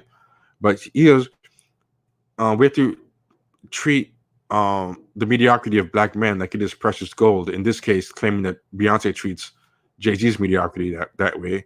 He goes, we spend so much energy to hide the truth. And he puts in bold, cishet black men are entirely superfluous to the black community. When that truth is faced directly, when we stop censoring our oppressors, abusers, calling cisgender heterosexual black men oppressors and abusers to all other black people, including queer black people and black women, then we can move forward and eventually be free. So he goes, we actually need to treat black men as superfluous and ignore their oppressions in order for us to be free. Like basically that's what you have to do to be free, right? Now, how do you write an article that says black men are the white people of black people, and then link to articles like that? But then when this Ahmaud Arbery thing comes out and it starts trending, you know, suddenly you're doing articles about how messed up that is, and how we have to help black men. And it's like, it's because you don't believe in anything. You're a bullshitter. Like, and when people called him on it, a lot of people called him on it. That was inauthenticity, but he doesn't even understand it's being inauthentic because he doesn't understand believing in anything. The guy Damon Young got like really defensive and stuff, and people were like, he started calling him stupid. And again, this is what I'm saying: mediocrity, authenticity. What's the name of the site? Very Smart Brothers. Why do you have to say you're smart if you're not smart? You know, the only time I ever have called out that I'm smart is usually when someone calls me stupid. You know, like there was one time on Twitter, somebody said that my tweet was stupid. This guy, he goes by White Assad or something, and then I pointed out like I'm smarter than you, but I said that because he first it's true, and he was calling himself smarter than me. But you know, I would never call the show Very Smart Sharks. You know, it would. Or whatever, but so the show's called Very Smart Brothers, and then all his responses to people, including Andre Domise and Torrin Walker, was to say that they were too stupid, they couldn't get like the nuance. But everyone was like, "Your thing has no citations; it has nothing." And he goes, "Oh, we have a ton of citations." You look at the article; it's just 2 tweets, and cites one article, and the article that he cited was the one that I just put up, the one that I just. Which is this one. So it's like you're actively standing by this article that says don't censor black men, because if you do, it keeps black people from being free and there's a purpose for the black community, at the same time that you're defending a piece that censors black men and their oppression, and implies that they're not. Like, you don't believe in anything except being seen. That's all you believe in. But why is he?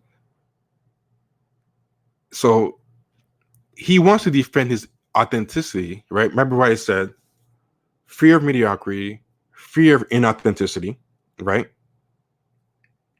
He wants to defend his authenticity, but like I said before, because he's a liar and not a bullshitter, he lost track of what he was supposed to believe. So he can't even defend his authenticity.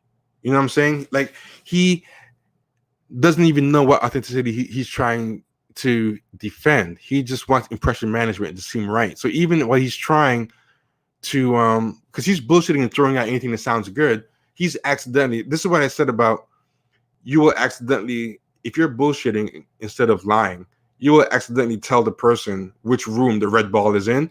He's accidentally throwing to people links that he did, saying the exact opposite of what he's claiming to be about. And that is actually backing up their points and their accusations. You see what I'm saying? That's a problem when you bullshit badly. And he wants to be authentic because he has a feeling that being inauthentic is something that he should be. But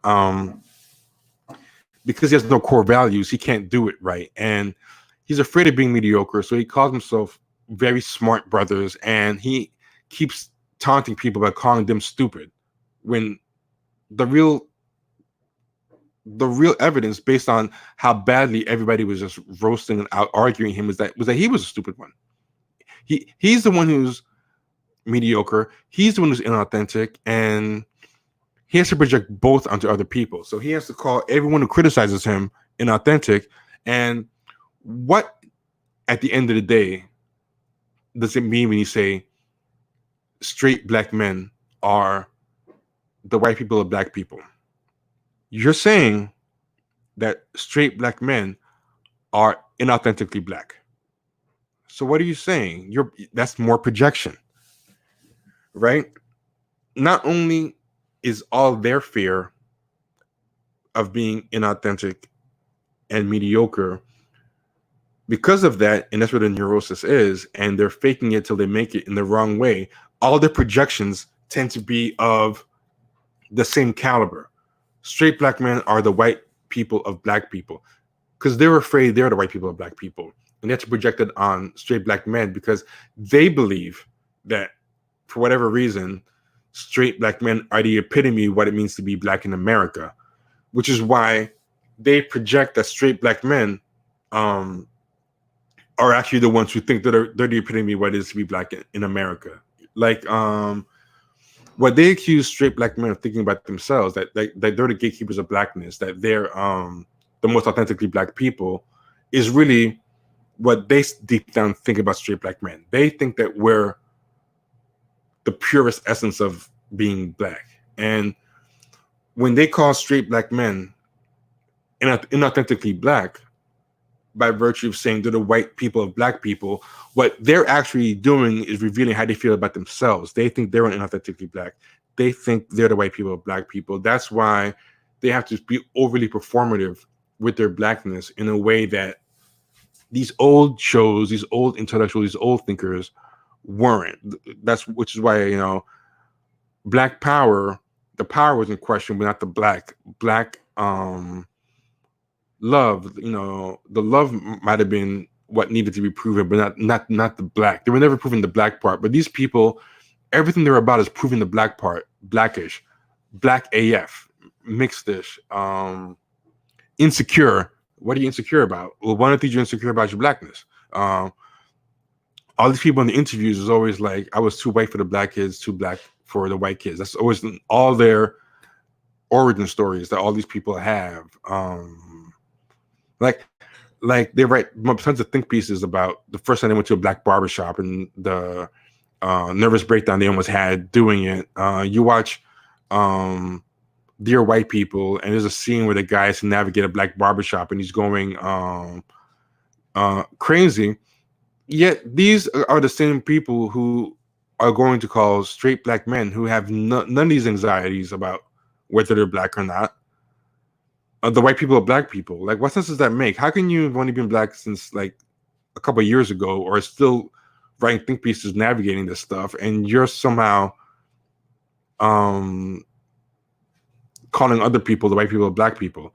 How can you call, when a bunch of us were calling them and mocking them as new blacks, they got very defensive, and one lady said new blacks was a slur, and then she said a lot of people, when I was making fun of it, they were going in my mentions saying I'm a gatekeeper of blackness. I'm like, you people are calling straight black men the white people of black people. How are you not a gatekeeper of blackness if you're saying that somebody is a white person of black people, you know? Whew. I actually gave myself a headache. I think I was dropping that much heat. I think I hurt my head. Whew. How's everybody doing, man? Have I lost anybody? Am I like I'm rambling right now? Or are people like, yo, T, shut up, wrap it up? You know, I think I should wrap it up, right? I have like more to say, but I think it's too much for one thing. Like, I have more examples, and look, I have a whole other thesis that I want to. You know what? This is what I'm going to do. I want to talk about something else, but I'm going to let the likes determine. If it gets more likes, then I'll do another half hour. If not, then I'll save it for something else. So, like, let's say, because I want to talk about how blue checks network. Like, I want to talk about all this and then tie it into how blue checks, how they do their networking, right? So let's say 10 more likes. If I get 10 more likes, then I'll keep going. If not, then that'll be my cue to save it for another time, because I am getting, maybe people are getting overloaded and stuff, and plus I am getting a little hungry. So comment, like, subscribe, do something. If I see a lot of activity, then I'll keep going. If not, I'll wrap it up and go fry some chicken, because I want to fry some chicken. So okay, we got 5 likes. So I'll tell you what, five more likes, and then 5 more likes, and I'll keep going. If not, then I'll assume that everybody's burnt out, and we'll do that. Okay, we're 3 likes away. That's like 7 likes. Oh, okay, cool. Let's see. 2000 AB Scott was looking for a new black. He's saying, "Stop it, T. You're making us look bad. You can't fry no damn chicken. White folks are looking at you." Yeah, a lot of people think like that. A lot of people think they can't eat fried chicken if white people are watching. You know what I'm saying? Yeah. Oh my God, that's a great thing. Jeffrey Corley said this. Networking among blue checks makes me think of the Tim Dillon piece on untalented people supporting each other like a mafia. That's true. He called it an unfunny mafia, and that was really, really good and really, really true. And let me see if I can find that. Put that in there. That's really good, because that's going to tie in directly. That's going to tie in so directly to what I'm trying to talk about right now. That whole unfunny mafia thing is actually what.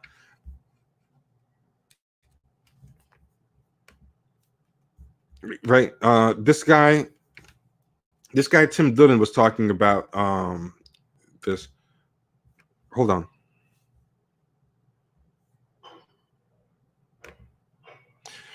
Yo, Mario, what's going on?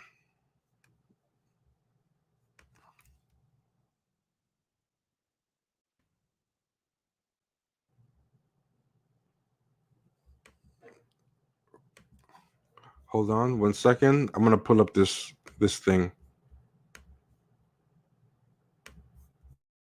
Be good at marketing themselves and maybe good at capitalizing on whatever's out there. But now he was dropping some heat in this. This is the truth, and I want people to listen to this, because this ties into what I'm talking about. I'm going to take myself off the screen. Killster619 asked what's my secret recipe for fried chicken. I use buttermilk, onion powder, garlic powder, but my real secret is smoked paprika. I go really heavy on the smoked paprika. Like the chicken almost turns a little bit orange. And that smoked paprika is the secret. And I use cracked black pepper. Like I grind the black pepper fresh, not like that pre-ground, like store-bought black pepper. And that makes a big difference. All right, but here we go. And we've let them into the comedy community, and we've allowed them in. Because a lot of these people that write these ridiculous articles are part-time stand-ups, or they work in the business. And they've been received with open arms because there are a lot of comics out there that are not funny, and those people need press. And these people, these media types that do comedy sometimes have access to the press, and they write articles. But unfunny people are loyal to each other the way the mafia used to be. This is true. People that are not good at this band together. And I mean, they may be good at a million things. They may be good at networking. They may be good at marketing themselves. They may be good at capitalizing on whatever's out there. But you know they're not funny. I know they're not funny. You can see it and feel it. Crowds tell them they're not funny. The things they do online are never funny. They're clever occasionally. On Twitter, they can make a pun. It's funny. It's for a second. But it's not that real guttural laugh. The laugh that people spend decades trying to perfect their craft. The laugh that Patrice O'Neal got. The laugh that people like fucking Joan Rivers got. Those guttural fucking laughs, these people are not getting. They never will get them. And they're angry about that. That kind of pisses them off. But what they've done is they've built a career on everything but that. Everything but funny. And in order to do that, you need other people who have your back, who will go, no, they're great. What are you talking about? It's like the emperor has no clothes. All the emperors, many of the emperors, completely naked, walking around town. You need other people to go, yeah, absolutely. You look great. And you watch these trailers for these specials, and you say to yourself, you're like, oh, a lot of these people have talent, but it's not the kind that evokes laughter from a room full of people. It's not.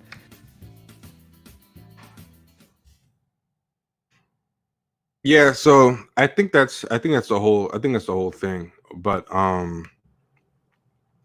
yeah, and that's some real talk right there, man. That's some real talk right there, man. I mean, a lot of these people have a mutual admiration society. Like, these people are people who are like, because first off, when you're an influencer, nobody really has a real hustle. Like, I'm a stand-up comedian / think piece writer / journalist / aspiring sketch comedy writer / activist, you know? So basically, you have a foot in everything. You're a part-time everything. So you review every single thing from your BuzzFeed or Blavity writing job with hopes of impressing the person you're reviewing, in hopes that they'll put you on sometime. So it's like, you saw it with Slave Play. Like, a lot of the people who, like back in the days, if I was a theater reviewer or a TV reviewer, I wasn't trying to write screenplays. I wasn't trying to break into theater. Like, Roger Ebert wrote a screenplay. He used to want to be a screenwriter. When he gave up and became a reviewer, that was his job. Reviewer wasn't a decoy hustle so that he can get back into screenwriting or do 50 other things, right? That was just, and he became famous because of the work. People didn't say, hey, that's Roger Ebert, the ex-screenwriter. Let's see what he's saying about movies. Most people didn't know he was a screenwriter. His movie reviewing became his art, his craft, and he treated it like a craft that he honed, and he just became like a god of reviewing, you know? He made criticism just feel like something very legitimate, like a lot of people didn't before. These people, they're just looking for ways to gather clout, and they're just looking for different ways to get clout, and they treat everything as a way to parlay into something else. And what they do is they create, like the same way said, an unfunny mafia. They just have like an untalented mafia. he was talking about stand-up comedians, but I call it a mediocre mafia. It's a mafia of mediocrity. And like I said, these people have just two concerns: mediocrity and unfunniness. And so mediocrity and inauthenticity. You know, that's their big two things. So he said unfunny mafia, but for purposes of this thing, we call it a mediocrity mafia. And you know, you saw it with like slave play. All these people were just fawning over slave play because they want this guy to get big, because once he gets big, then he can shout them out. It's all this quid pro quo and favor trading, you know. You become big, then when it's your turn, you're gonna make me big, you know. And damn it, how do I get rid of this? Hold on, I just want to get rid of this thing on the screen for a second.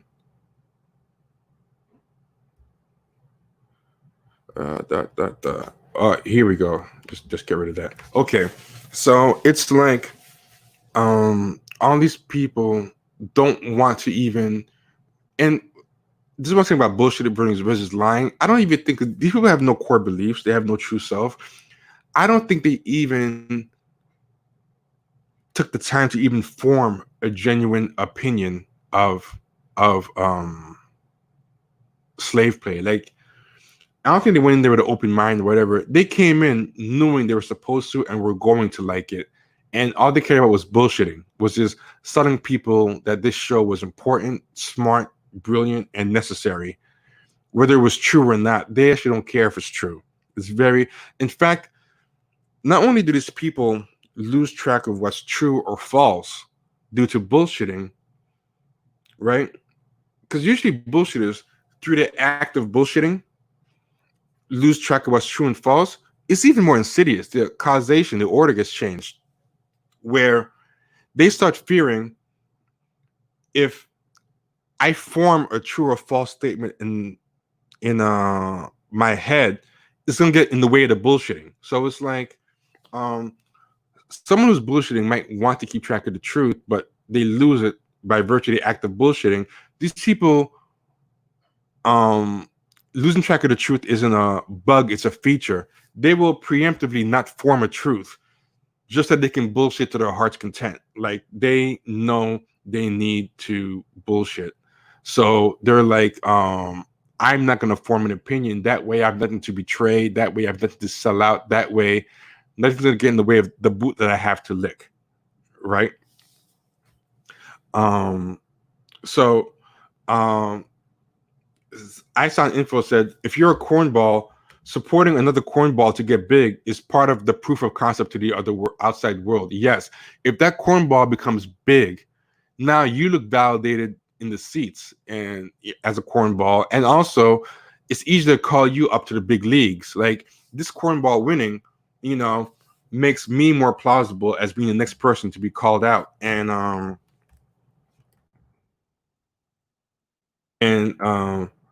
want to show you guys something else before you move on. This is very important. Hold on. Everyone enjoying yourself today, man? Is this enjoying this Sunday?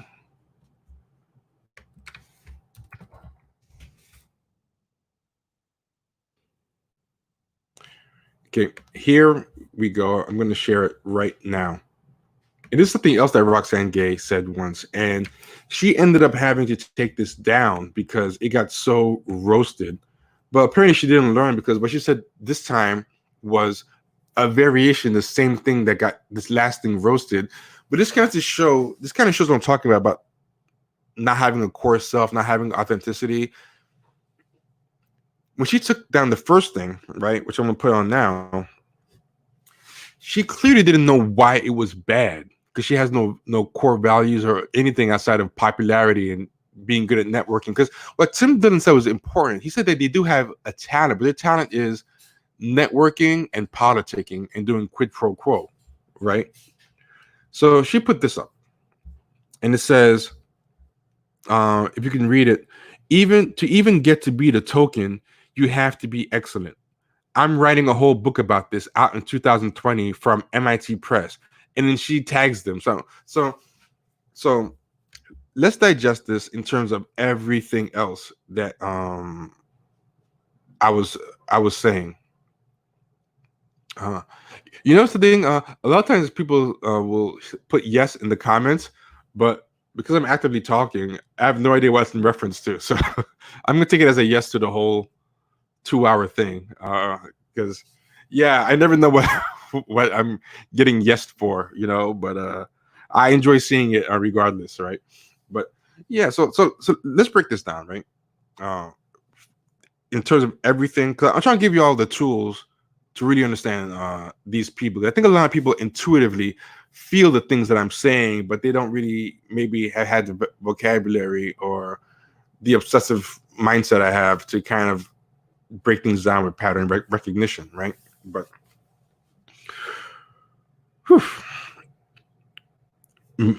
mediocrity and inauthenticity, constant imposter syndrome, right? In 2008, B Scott asked a good question. I'm putting it on the screen because I want to get back to it because it's a very good question, and I have an answer to it, right? So to even get to be the token, you have to be excellent. Again, these people always have to push that they're excellent. How often did James Baldwin call himself excellent? Like, never. You know, how often did he keep bringing it up? Like, this is just like her other tweet that we started the show with about you're jealous because you're not good enough, right?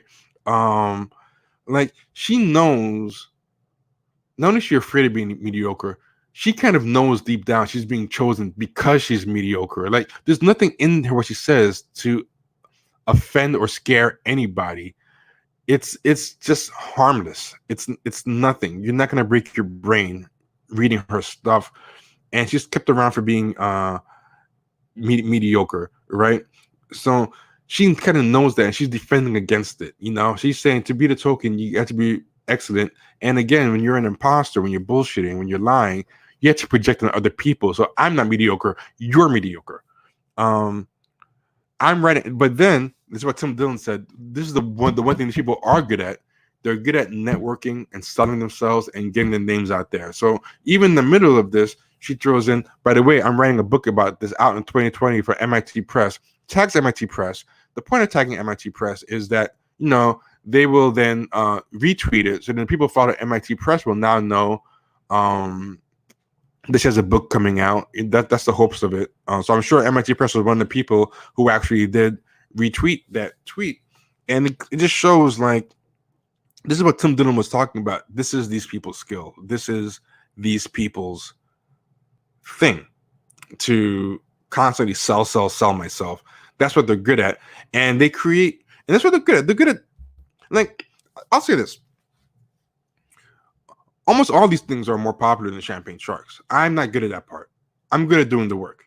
I'm not great at really being like a marketing machine, you know. But these people are good at that, and I give them credit for it. Like that is a skill, but it's also kind of a hard thing, because part of the reason why I think they're so mediocre and inauthentic is because that's all they do. It's all they work on. If that's, it's hard to be good. That's why marketing used to be, or being an agent or being a publicist used to be a separate outsourced gig. Your job used to just be to make the art. You know, your job used to be to just make the art, and someone else did all that stuff of getting your name out there, of getting you placed. That's why it was an important enough job that's why they got 10% of your cut. Like, some people would say, "Oh, what are you doing to get 10%?" But that's a big deal, getting people's names out there. Because there's a lot of smart people and talented people who die in obscurity. You know, you want to believe that just being good is enough, and sometimes it is, but a lot of times there's good people who languish on the vine because they don't get the politicking and marketing right, and there's mediocre people who thrive because they're good at marketing themselves, right? But now we're in an age where there's so much, and this is to get to B. Scott's thing down there, right? This is to explain that. Why does MIT work with or whatever? We're in an age, right? People are more anti-intellectual than ever. People have more ADD than ever. A lot of brands, a lot of people have to kind of dumb down. Because at the end of the day, they're corporations. That's the problem with commercial art. It's not like England, where they kind of have like government subsidized art, like the BBC and stuff. You know, like we have PBS, and like that's about it. But PBS is not really creating new content. Like at the end of the day, these things have to generate money and do all this stuff, right?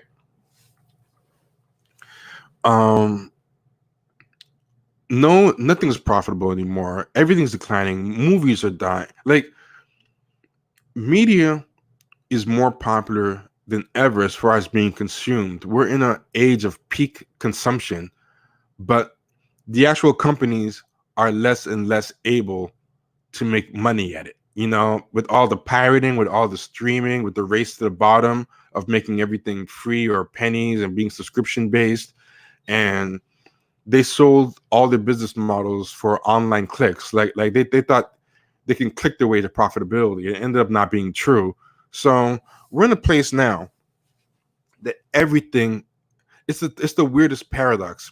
People are more zombified and obsessed with media and consumption than ever before, but it's harder and harder for places to get profitable at it. And as a result, it's led to an even bigger rise of the influencer. And that's what happened with slave play, right? The slave play I mentioned in another live stream, a big reason they got this guy is because he's an excellent self-promoter. It's part of why his work is so vapid.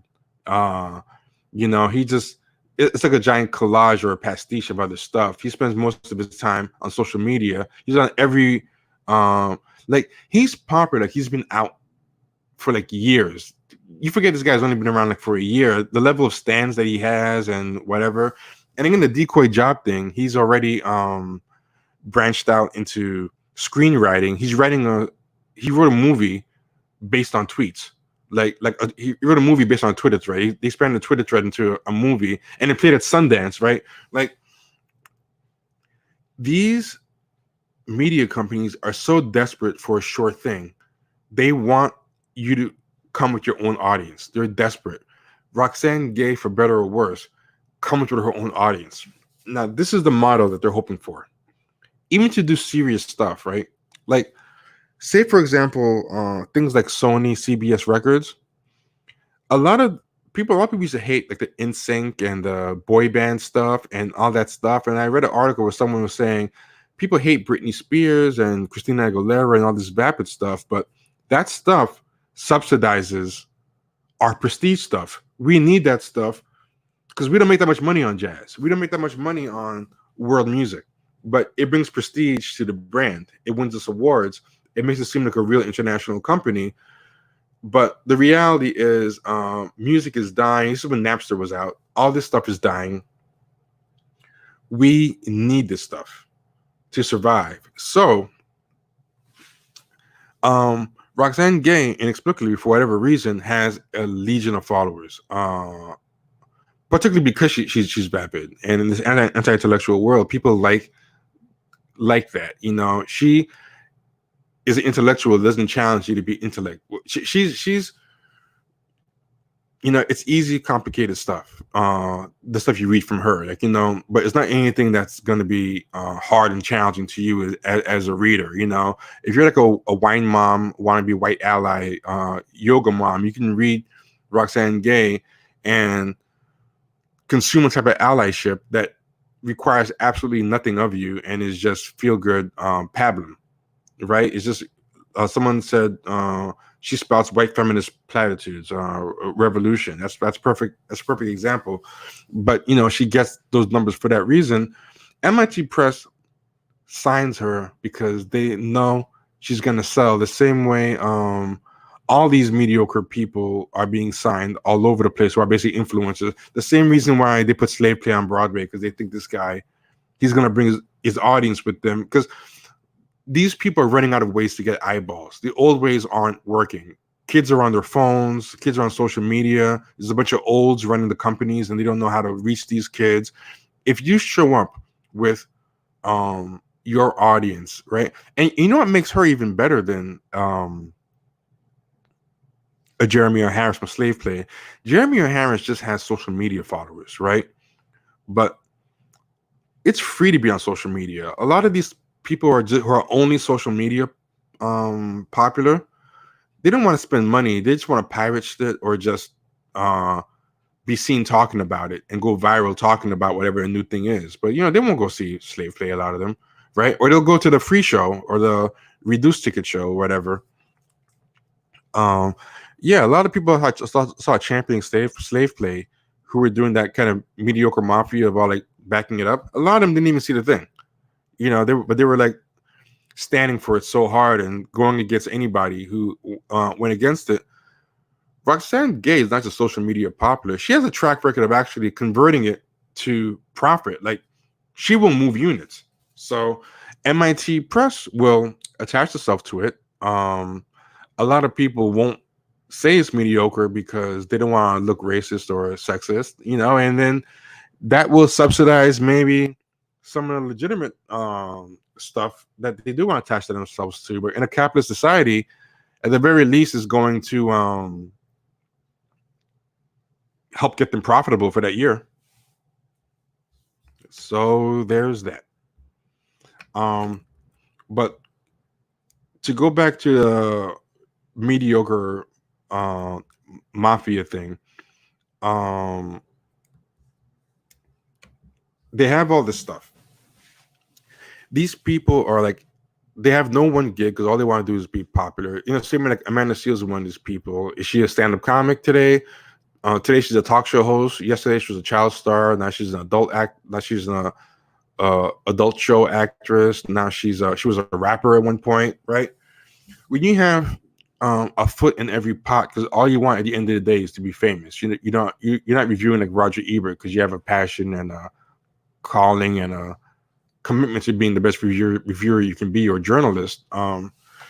You're doing what Tim Dillon said, but to everything. You're reviewing Slave Play, and you're hoping, because you're just a general writer, you just write. You write stand-up comedy, you write articles, you have a screenplay in your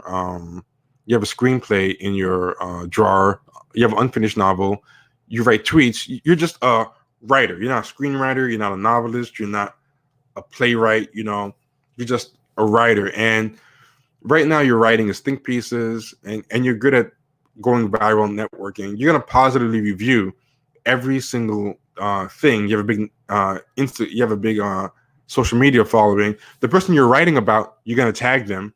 Jeremy O. Harris went around sharing all his positive reviews to anyone who would listen and keep retweeting them. So now, if I did a positive review of Jeremy O. Harris, he would keep retweeting me, and then I would get some of his followers, right?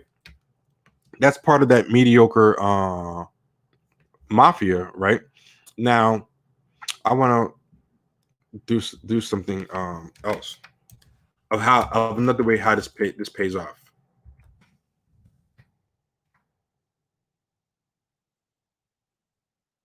He got an HBO deal, right? Now, HBO deal, that's a good deal for him because HBO doesn't really require you to be profitable or whatever. It's kind of hard to measure success of a show on that and all this stuff. But he signs this 2-year deal, right? And I'm going to put the 2-year deal up on the screen. Jeffrey Corley said, and this is true, but doesn't this also flatter the consumer? Your retweet is a form of power. You determine my success. This is very true, but you know what else too?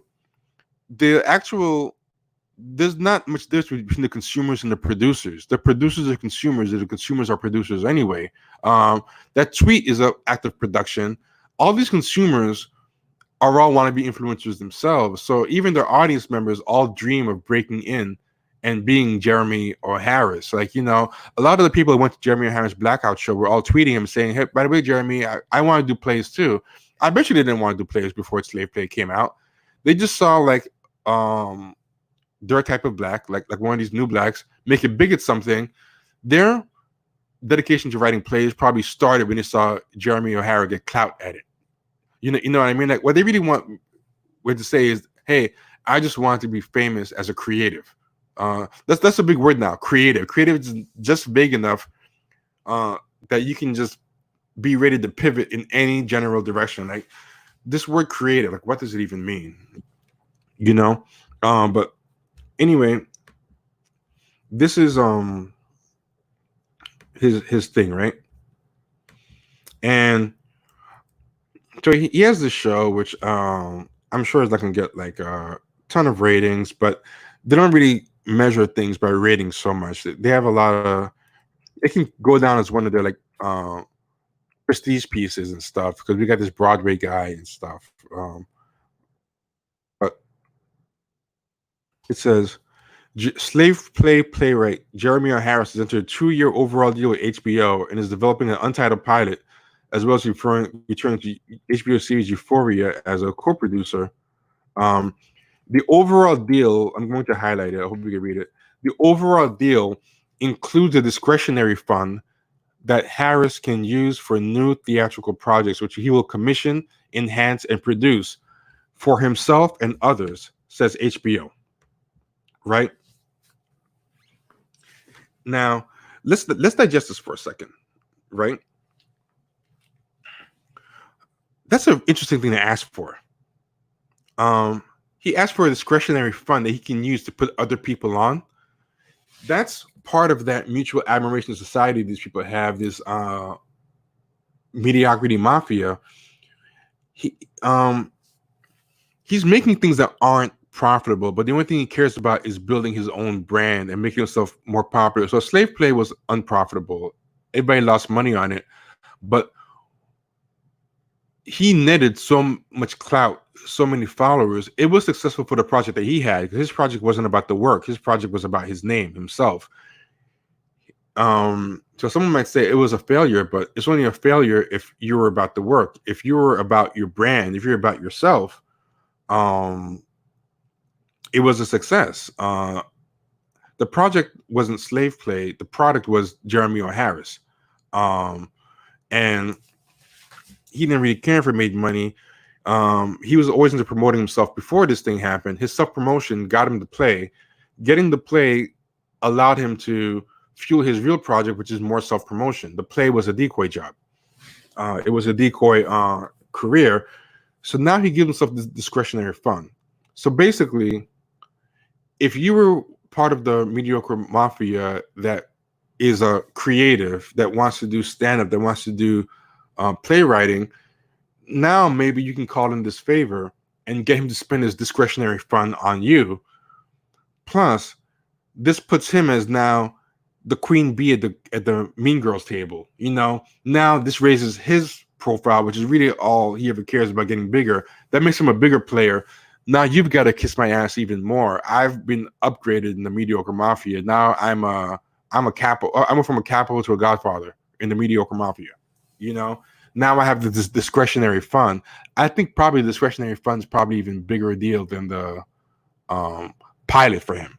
You know, that's what this guy was talking about, Tim Dillon, where he said these people they do have a talent. They're not really talentless. Kim Kardashian has a talent. It's wrong to call it talentless. She has the same talent that Jessica Simpson has and a lot of celebrities have. She just doesn't have the decoy job. Like the decoy job, in a way, actually obscures their real talent. It's a smokescreen. And because the real talent is kind of tacky.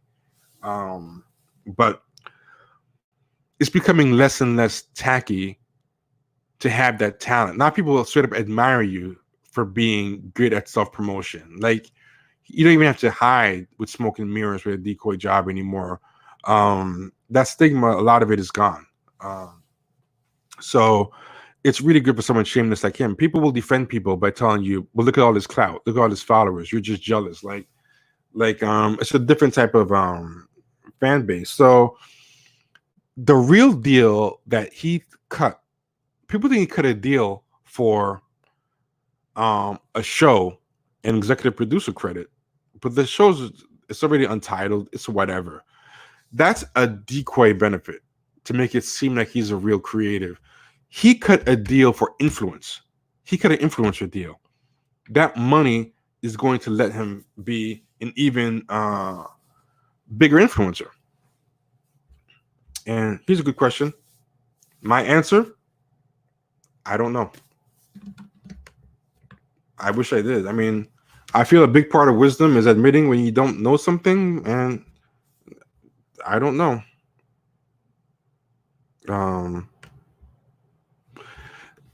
The HBO deal is also ideology. It's like the manufacturing consent model. He wouldn't be there if they couldn't see that he would play the game without them teaching him how to play the game. Everyone keeps mentioning manufacturing consent to me in response to things I'm saying, and I really have to read that book because it seems like it overlaps with a lot of the things I'm saying. The worst part is I own the book and I've never read it, right? But yeah, this is ideology. These people, they have an ideology and they think it's progressivism, but it's not progressivism. Their ideology is, well, it kind of is progressivism. Like, in a way, it's not communism, because communism is like, or socialism is kind of this communal idea. But if I understand things correctly, part of classic liberalism is a rise of the individual. They've only taken that part of progressivism, of liberalism, the elevation of individual rights or whatever, and just perverted it into something selfish and myopic. And they disguise it with this kind of lukewarm social justice stuff. But it is ideology, and the ideology is an ideology of self-aggrandizement and of proselytizing the mediocrity mafia, you know? So yeah, a lot of these people who have done the quid pro quo for Jeremy Harris are, you know, they probably nutted in their pants when they saw he got this discretionary fund. And plus, they're probably all going to be kissing his ass to get access to discretionary fund, which is going to help his ego. He's going to eat that up. And, you know, it's all just a giant grift. But, you know, I take back something I said. Someone said, when will this house of cards fall? I think it's like a Ponzi scheme or a pyramid scheme. At some point, the fact that these people aren't making money is going to just be too undeniable. Like, they just keep shifting the this is what they keep doing. They keep saying it's like borrowing from one credit card to pay off another. Then you borrow from another credit card to pay off another, but you keep doing it in the hopes that one of the things you're spending money on, say you're buying stocks, one of them is gonna hit. If one of these things hits, it's gonna buy time for the whole house of cards for another year or two. You know, every time one of these things accidentally hits and becomes legitimately profitable, which, you know, doesn't happen very often, it buys time. But the farther and farther the gap between these gambles and these constant moving the goalposts and keep not making money, it's because these are corporations, they have shareholders. Like, for example, Game of Thrones being super profitable and being a huge juggernaut bought a lot of time for their, like, these prestige projects for ideology to thrive and people to brown nose and whatever. But like, say there's no hit at HBO or anything, or one of these projects can't make themselves profitable after enough, you know? Oh, this is a scary thought.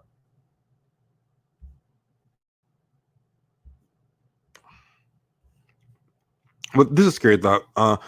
Because we built too much of our culture on it, what if influencers became too big to fail? I think the problem with that, I think there's a truth to that, but at the end of the day, money trumps everything. And if we hit into this big post-corona recession and money gets really tight, shareholders are going to start looking at things harder and examining stuff. And it'll get harder to do, you know? I mean, but I think you're right. I think it'll take a lot because a lot of people's reputations are staked on this and they don't want egg on their face. This is hold on. Somebody put this. I wonder about other projects the pet project is Cynthia Erivo about to be in? Because boy, they've been laying her on thick. And yeah, I mean, that's another thing. I mean, I'll give her this. She's not a mediocre singer. She's a good singer, but she's a mediocre actor. I didn't think she was very good acting in Harriet. But you know, nowadays you can't just do one thing. You have to do a million things because you have to be a jack of all trades. But they're trying to push her into everything. They're trying to get her the EOT, the 4 awards, and she's really only really good at singing. EGOT, that's what it's called. But and I get to credit for this insight. This is something that Tariq Nasheed said, and it's very true. This is the difference between the left and the right.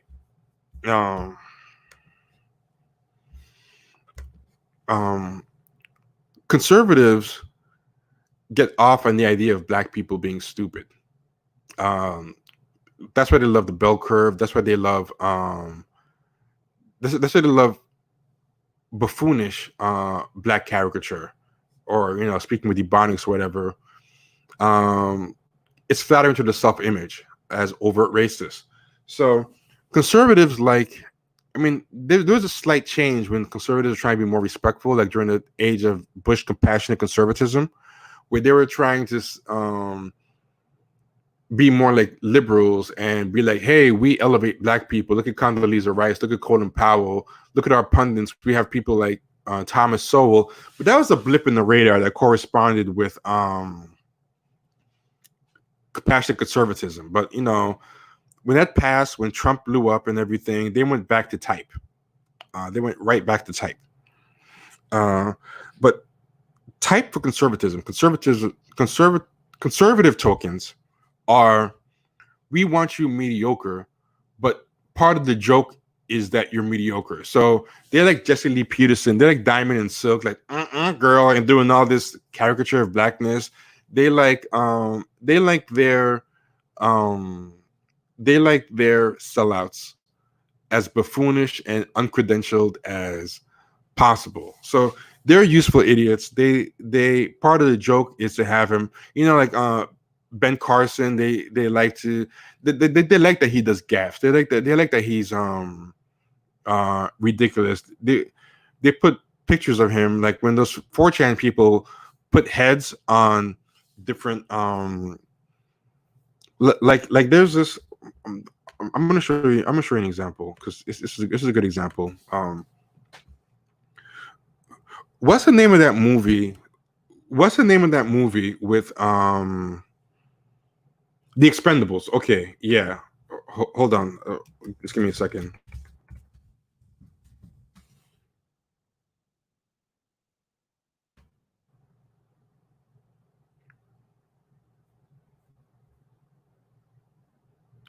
It was they made this meme based on the deplorables, right? What it was they took the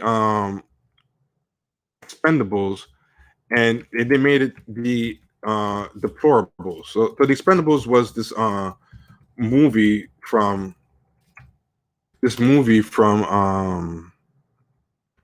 Sylvester Stallone and other people in it, and the version they made was the deplorables. And give me a second, it's taking a little while to pop up. I hope everyone will be able to see this, but these pages now pull up like a bunch of autoplay videos and pop-ups, and you have to get them all down before you are able to do stuff. Okay, so here we go.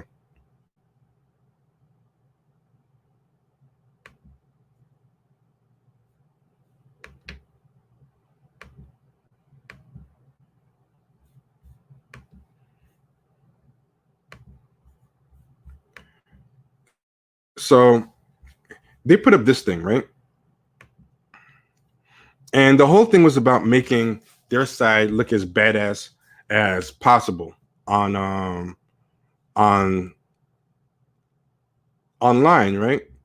But even to be racist, even to pump up their side, they still had to look at the picture they chose for Benjamin Carson. I don't know if you can see it, if it's big enough, right?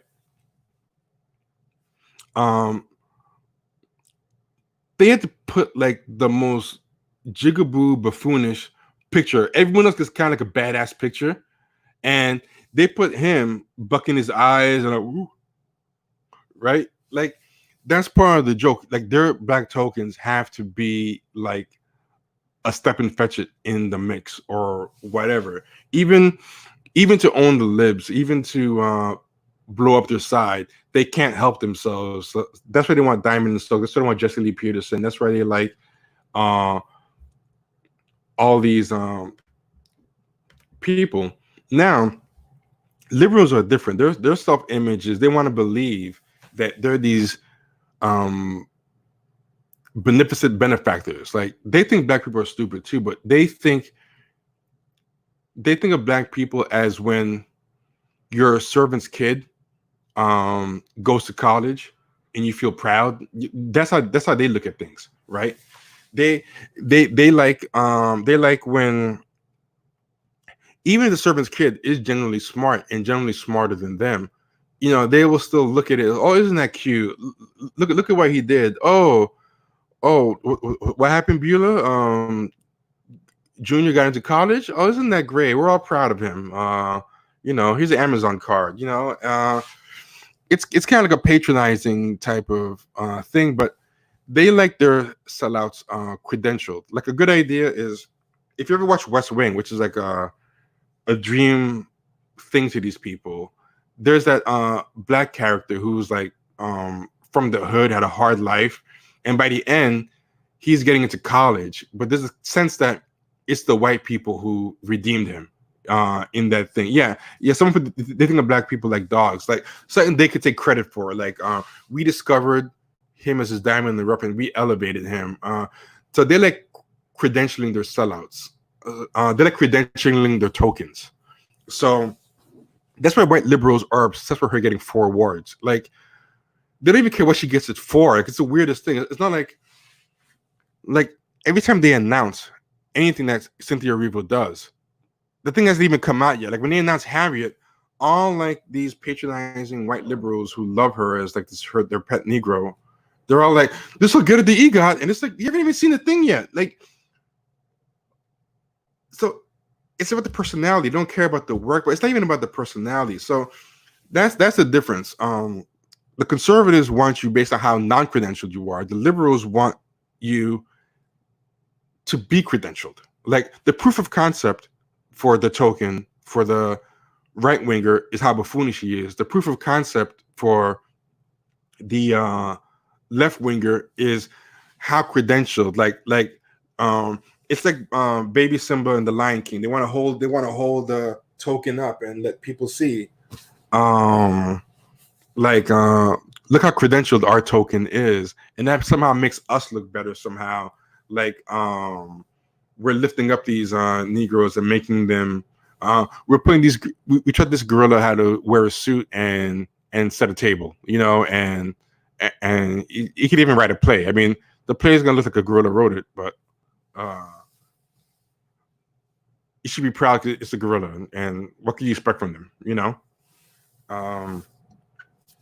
So yeah, that's what they do this stuff. Now this is the last thing I want to say, and I think it's a good example, right, of how well these people are at marketing. And I don't want to say this person's mediocre because I don't know their work. They might not be mediocre at all, but I just want to give a good example of the blue check networking process, right? There's this girl, Eve Ewing, and I've never read her work. I know she's primarily a poet, right? But like I said, because everybody wants to do every single hustle, she was obsessed with getting a Marvel book. She ended up writing a book called Ironheart, and it's about a race-bent Iron Man, like a black girl who gets to be Iron Man, right? Now, this is a great example of the mediocre mafia and the blue check networking. It's a great case study, right? And I have to pull up a bunch of pages, and I'm gonna have to like flip around. So, pardon some dead air, right? But it was a story that was going around everywhere, right? that they tried to make it look organic, right? So peep this out. Peep this out. Cannabis Sativa said she also worked in education. She has a huge social media following. Like I first found her out through social media, and that's always a good sign. You know the person's name for a long time before you actually find out what they do. I always saw her on social media, and she was kind of like one of the generic activist types, right?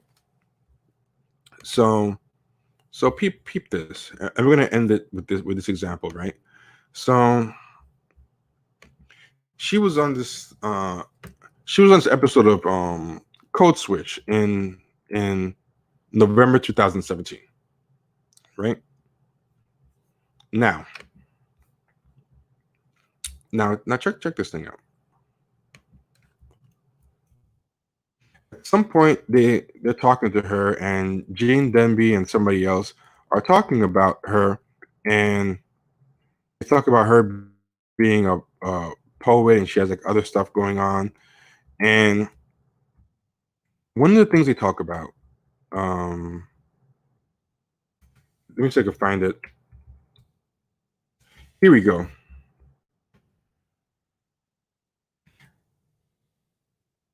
Gene Denby says, while talking, there's a lot of comic book imagery in your poem. Eve Ewing goes, yes, there is. Gene Demby goes, this week, the internet has told us they want you to be the next writer for The Invincible Iron Man. The audience cheers. Ewing, laughter. This person, Miraji, who's another panelist, goes, what? Then Ewing goes, yes, the internet is a fickle, fickle mistress. And Demby is going, what is happening? What is happening now? And she goes, so the short, not super nerdy, wonky answer is that Brian Michael Bendis, who's a longtime Marvel writer, is leaving Marvel for DC, which is like a big shocker in the comics world. And he created a lot of new characters who are people of color, including Miles Morales and Riri Williams, and Demby interrupts, that's Spider-Man and Iron Man. And Ewing goes, yeah, it's from Spider-Man and Iron Man titles. And Riri is a black teen girl from Chicago, and so who like is a genius. And someone was like, you know, we should write that. And Denby laughter. So she goes, someone was like, you know, we should write that, laughter. And Ewing continues, is Eve Ewing. Yeah. So obviously that's very flattering and very humbling. And Denby goes, that's what's up. Applause. So the story she says is that someone from the internet thought it'd be a good idea. It went viral. The internet was demanding this. And Brian Michael Bendis took notice, and, you know, it was this bottom-up groundswell that happened, right? So I hope y'all are still with me, okay?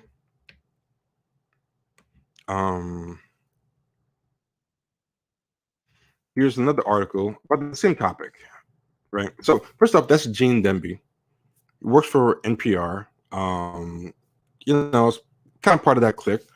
Now he's telling his audience this story. The audience gets to hear the story. They buy it. Now people who listen to it now knows who she is. So it's part of the whole mutual admiration society is going on. And the story is that, you know, the internet, you know, wanted her. And people in the audience are clapping. The white liberals are listening to, and the black liberals who listen to Code Switch are celebrating and hearing the story. And now here's the next thing. Shondaland, which is Shonda Rhimes' website, puts this up around the same time, I believe. November 2017. Eve Ewing on the Marvel Comics shakeup. Right? Now they show a picture. This is Eve Ewing. This is the character. They kind of look alike.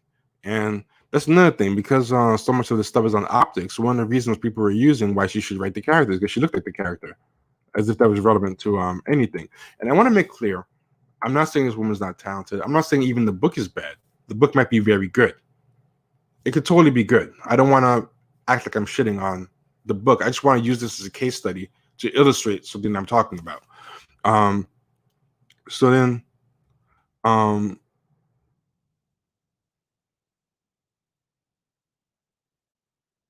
this is what happened.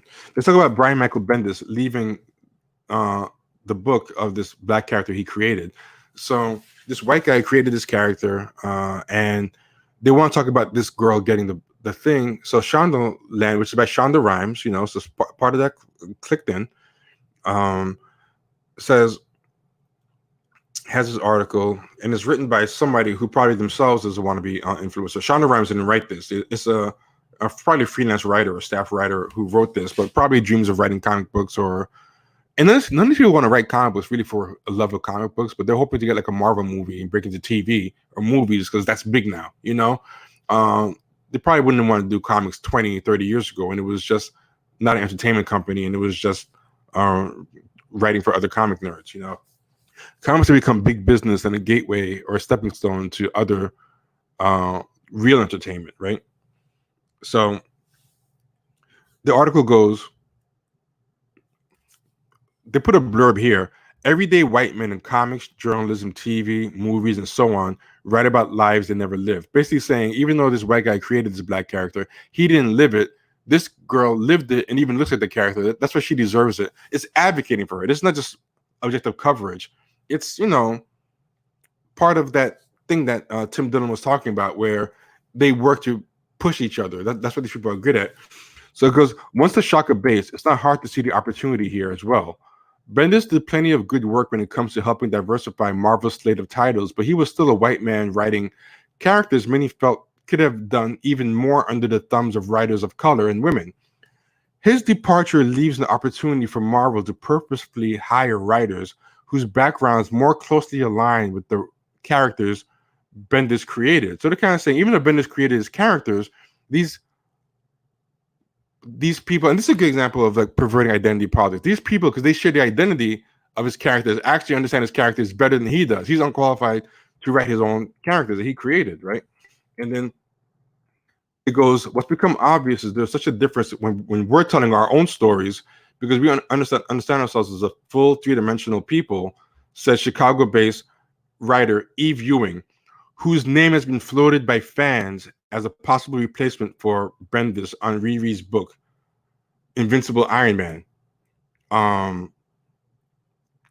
So again, they're saying that thing about this was a bottom-up movement. They were begging the fans, the people wanted this, They were begging for this. Right? You guys with me so far? Everyone's pretty quiet. So this is where it gets. I'm gonna give a few more examples, and bear with me. This will all make sense soon.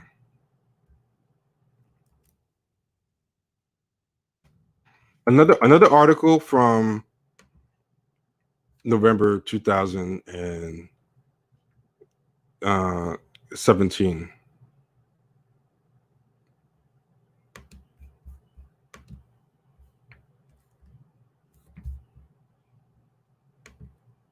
The same time, and it's clear all these articles are coming out at the very same time. So here we go. Eve Ewing, poet, sociologist, tweeter, and I like to put tweeter as a profession, comic book writer. And this is a great example. Like, it's natural to have 5 gigs and they're all flattened into equal weight. Like tweeter and sociologist and comic book writer and poet are just kind of interchangeable, because that's what it means being a creative. And this is what it says. A grassroots campaign is underway, and this is grassroots, to have Eve Ewing, the poet and sociologist who tweets as Wikipedia Brown, hired as the new writer of Marvel's Invincible Iron Man comic after longtime creator Brian Michael Bendis left the publisher earlier this week for arch rival DC. A Twitter campaign began on Tuesday to suggest a new writer for Riri Williams, aka Ironheart, 15-year-old engineering genius and one of the few black girls in comics. Ewing was on board almost as soon as she was suggested. And then they go, she noted her qualifications as writer and also her physical similarity to Riri. So she's using her physical similarity So she just dropped her resume. She goes, and this is like pretty obvious stuff you can get off Wikipedia, like, Eisner, McLeod, Barry, Brunetti. I've done a self-study of narrative techniques, and this is what Dylan was talking about. These people are very good at networking and schmoozing. So she says, "Oh my God, there's a campaign about little old me. Well, here are my qualifications. And by the way, I have handy a shot of her. She has my general haircut and general mode of dress. Then it said, naturally, it soon had its own hashtag. And note here, this hashtag starts Ironheart Eve. And this person, Examara Sarawa says, are we making this a hashtag now? I am here for it. And this guy, Tochi Onyebuchi, says, Ironheart Eve is the wave, and he creates the hashtag. So keep in mind, like, the person who started the grassroots campaign supposedly is also the one who created the hashtag, and she's acting like, oh, hey, I just got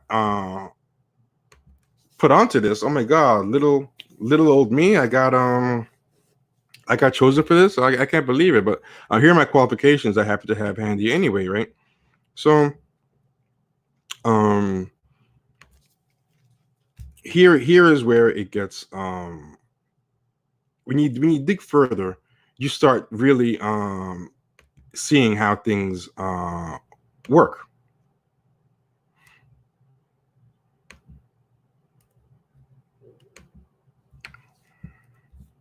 This is what actually happened. And because I'm crazy, I actually dig into stuff like this, because I never take anything as face value. All right. This article, a place called Bleeding Cool, to give them credit, they actually did the due diligence. And this is just like a rando comics blog. These other places like NPR, Washington Post, and all these supposedly serious journalistic places, right? The tweets that got Eve Ewing the Ironheart gig. And it started with a seeming joke. So Eve Ewing wrote, when someone starts the change.org petition for me to write for Marvel, I will happily sign on. So she tweeted for someone to write a petition about her. Right? So basically, she made the suggestion for someone to write the petition. Right? Now, Lovey said what happens next is a friendly lookalike competition. And Lovey is another one of these social justice influencer types who's part of this clique and part of this mutual admiration society. She's part of this mafia, and she puts up pictures of a black superwoman and her own picture. These people are all just putting these things. They probably don't even know what's even going to happen, but they're hoping it'll, someone will see it and it'll lead to it. They'll just keep signal boosting each other until someone gets something out of it. And then Eve Ewing responds, I see you're Superwoman, and I raise you one Riri Williams, aka Iron Man, and she puts up pictures of herself dressed as Iron Man.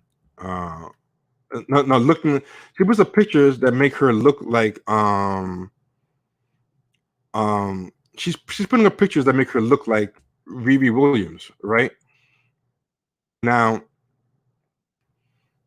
all these people are having this mutual admiration society of, sharing these things. And now look at what comes next. She tweets to Marvel, at Marvel, y'all still hiring buzzy black writers or not? So she tweets herself to Marvel, hey, look at me. I'm a buzzy black writer. Y'all hiring or not? So this guy, Tochi Onyebuchi, the one who started the campaign, goes, what's the hashtag to make Eve Ewing the new writer of Ironheart? Eve on the book. That's all I want for every Christmas. Now, she responds to this guy Tochi and says, oh, I would actually love to do this. And I think I have the chops. as much as any other crossover writer. This is the same self-promoting tweet where I said she read her resume, and then she brings up again. This is the second time she brings up that she resembles a person. Then she gives more pictures like, look, I even dress like her, you know. But the key to recognize, this is a shot of her bookshelf, and she shows pictures of comic books, and it's pretty like obvious stuff. Alan Moore, Scott McCloud, a book about Batman. It's very basic, you know, a couple of Batman books and stuff. Like, and she goes, here's a shot of another bookshelf of mine, and you know, a book on how to draw and how to letter. Like, it seems very contrived and curated, you know, and books about how to make comics. Like it's, you know, and then she thanks the person for being the first person to tweet her name out about it. And she this person that from before started the hashtag starts retweeting even more. He goes, Eve Ewing is Riri Williams. And then she goes, oh my God, there's a hashtag. I love you, fam. You know, and then she keeps going, because sometimes the internet is the best place. Tier Haka Love made a petition to get Marvel to let me take over Invincible Iron Man, you know. Then she goes, oh my God, the petition has gotten 1,000 signatures in less than a day. I'm honored to have my name in this important conversation. Also, I would really love to do it. Hashtag Ironheart Eve. She tagged someone else. LOL, Clint Smith III, who's another one of these blue checks, black blue checks, said, oh, he saw this and was unaware of the context and was like, wow, someone make some awesome drawings of Eve. So she's claiming that her friend saw the picture of the character and thought it was her, which is more proof that she should write it, right? So the whole thing is fake. It's not a grassroots thing at all. Like, she started it. She coordinated with people. They started the hashtag. Then she goes on different sites, and all these people are bringing up organically. Gene Demby's like, hey, so I heard that the internet really wanted you for this job. You know, I can't believe it. She goes, oh my God, I can't believe little old me. I guess when the people really want you, they really want you. And then Shonda's website is saying stuff like that, and acting like it's a grassroots thing. And Washington Post and Chicago Reader and all these places are sharing this grassroots fan petition story, right? But here's where it gets even better, right? And I have a lot of tabs open because I have a lot of receipts, so y'all would have to bear with me for a second.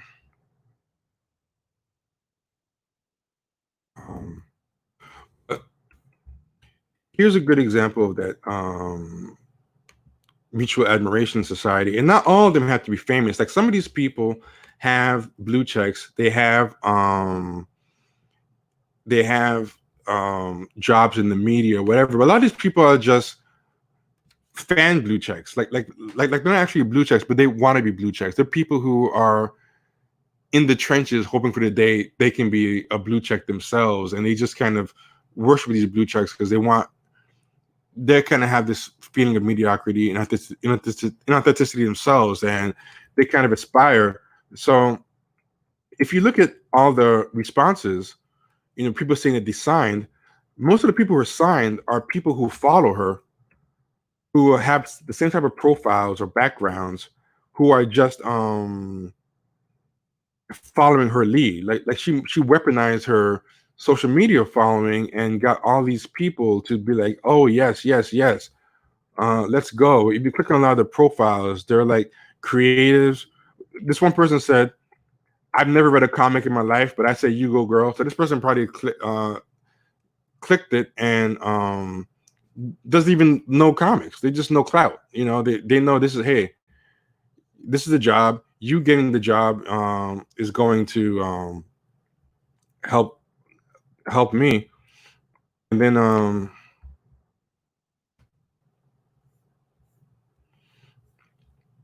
Yeah, Ice on Info goes, throughout this whole campaign, no mention as to whether her work is any good. She should just do it because she just should. Or she said mention that she read books about comics. Like, I mean, I watch a lot of movies. That doesn't mean that I'm qualified to make a movie or write one, And the other thing is how many people talk about she looks like the character, which is even crazier. That because you look like the character and you even dress like her, that's a reason to do it. That's another part of the craziness.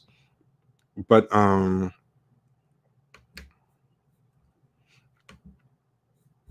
want to show something else, right? Peep this. So a lot of these online connected influencer types get tapped to do the social media accounts, or they're writing the actual articles that a freelance writer is writing. So look at all the people who, this is the Ironheart Eve hashtag. Chicago Reader's social media page tweets, a social media campaign is petitioning Marvel to hire Eve Ewing as writer for Invincible Iron Man. So they're spreading the half truth, of making it seem like it's a true grassroots campaign. Haymarket Books, they probably are the ones who publish her poetry books, I'm sure, writes, there's a petition to hire, from this social media account, there's a petition to hire Eve Ewing for Marvel's Invincible Iron Man comic. So now Chicago readers readers are reading about this. Haymarket Books readers are reading about this. Matthew Cherry, who's a blue check, says, I love this idea. And he tweets it to his followers. He has tens of thousands of followers. And it's all mostly blue checks, people who look like type, who are spreading this hashtag. None of these people look like comic fans. They just all look like Blavity Blacks and social justice influencers, There's not an organic comic fan in any of this. These are all just blue checks and wannabe blue checks. They all look the same. They all have the same type of profiles, like the black creatives. So comic fans weren't writing about this at all. Nobody was talking about this. Someone said, why is a socialist publication even backing this? I don't know which one is a socialist publication. I guess it's that Haymarket Books. But this is why I say, like, don't blame all this stuff on identity politics, because it's these people, and with this type of mindset, anything becomes this type of grift. Even they probably hired an influencer to run the social media campaign, and then that's what happened, and that became it. That's all that it needed to. That's all it needed to be. But I want to show something else. So hold on one second, because I think it gets even better, as crazy as all this is.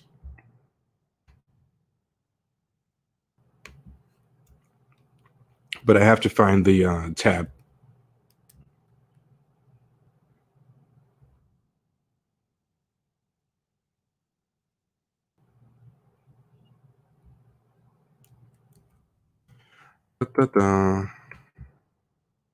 Give me a second.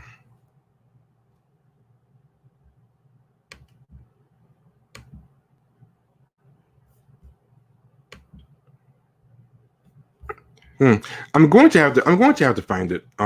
Just give me 1 second. I have to research for it because I lost the tab. But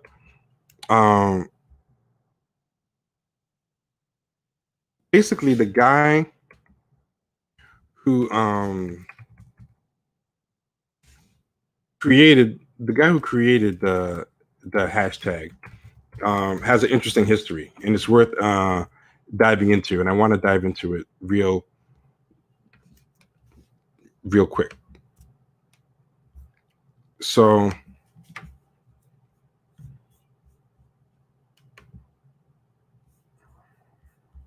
this right here, right? And I want you all to digest this. This right here is the guy who started the person who started the hashtag. This person I think was either started the hashtag or started the petition. Blue check, of course. cultural worker, writer, Level Mag, Medium, 3,000 followers from Houston, has a media page. He's definitely part of that clique. Retweets a bunch of other blue checks, POC blue checks in the game. And when you go to his page, like it tells you who to follow. It's other writers and editors and stuff like that. Some named Afro Jedi. I mean, their page is everything that So this is not like some comic nerd or crazy person. This is probably part of her clique. So the name is Sarhaka Love. And if you search their page, right? This person has been chatting with Eve Ewing, well before this happened. This is not some new relationship. They're online cronies, They're friends. Who knows? They might even know each other in real life, but their correspondence goes back for a while, and it even predates this thing. This is all like correspondence that they've been tagged in together, So it's like for 2016, like a year before this happened, they've been talking and chatting and stuff. Earliest thing goes back to 2015, like 2 years and a couple months before this happened, right? Now, so that's that. So now here's the next guy. This is the guy that started the hashtag, and he was the one that was cited in all the articles, including some of the articles I showed you before when I told you pay attention to this name. I said pay attention to this name. This is the name that shows up in all the things. Is the guy who started the hashtag and started the demand, the supposed grassroots demand, right?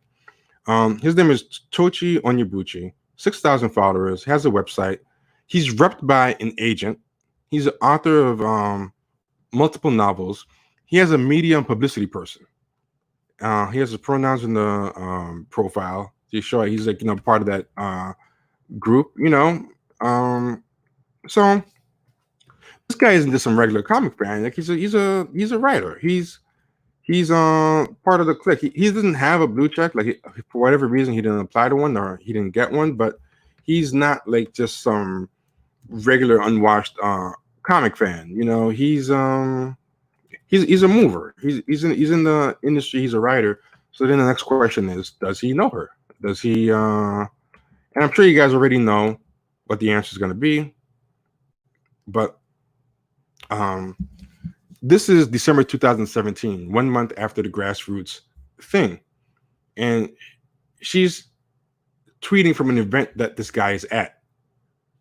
She goes,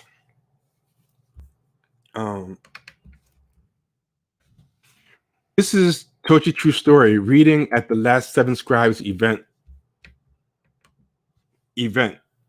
ever. Our history shall decide." I don't know what 7 Scribes is, right? But it goes, our events were always the best, and I'm so grateful for us, right? So okay, she knows this guy. She's not just meeting him a month after he started the petition or shared the thing, right? Our events were always the best, and I'm so grateful for us. You can still cop our fiction anthology featuring Tochi and the others here. So she's part of a fiction anthology with this guy. They've appeared in print together. So the fiction anthology is by something called 7 Scribes, and it's called Beyond Ourselves, right? So publication date is I'm looking it up now. It's not on the screen. Publication date is January 2017 for this anthology, right? So basically, 10 months before he starts this grassroots campaign for her and starts the petition, like they appeared in a book together, and are part of something called 7 Scribes, right? Someone said I should put this work into the Mueller investigation. That the Mueller investigation wasn't as good. Yeah, I should put these talents to something actually useful, but no, I just put it to this, for better or for worse, right? And so I'm pulling up this tab to show like the long correspondence these people have had, but now look at this. September 2018. This is a couple of months after. We already established that these people knew each other way before this fake grassroots campaign started. First off, we established that she actually tweeted first, "Hey, do you guys think I should write Marvel? It'd be great if someone started a petition." Then this guy, who turns out to be a friend and also a writer and part of this clique, went and created a petition, and another one created the hashtag, and they all know each other and they all jumped at it. I found this tweet, and who's in this tweet, right? They're all eating together. It's Johnny's son, this guy who is also like a writer in the Blue Check. He was an influencer. Then his influencer and his like web comics ended up getting him a book deal. He parlayed that book deal into a job on the BoJack Horseman writing staff, as well as parlayed it into a book deal where he co-wrote a book with Lin-Manuel Miranda, another person who's like very much an influencer in a way. And a lot of people kind of agree that his cartoons and his humor is really bad. Like I kind of reevaluated my BoJack Horseman fandom after I saw that. I was like, wow, I had to rethink everything. But Johnny's son goes, I got to hang out with the faves. Shea Serrano, who's a sports writer who writes about movies but brags about that he doesn't know anything about movies. He basically got a movie writing book deal that outsold actual movie critics books because he was an influencer and they knew he would bring an audience. So people paid to hear someone who admits he's unqualified to write about movies because he's an influencer, and his book topped the New York Times bestseller list. Shea Serrano, Eve Ewing, the person that we're talking about, Neef Muhammad, who has a blue check, Eloisa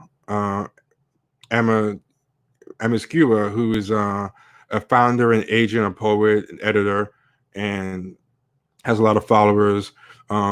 Another best-selling author, Mary Kay Choi, has a blue check, etc. And who's at the dinner? Tochi Onyebuchi, the guy who is listening to all the articles as starting the grassroots campaign to get her on. So these people are all kind of part of that blue check mafia. They all know each other. These are all the people who are create the and this is why I'm saying Tim Dillon is right. This is a skill you have to give them credit to a degree. Even if it's distasteful, this is their talent, and to a degree it is a talent. Yeah, so these people brainstorm, they meet, they find ways to signal boost each other. They do what they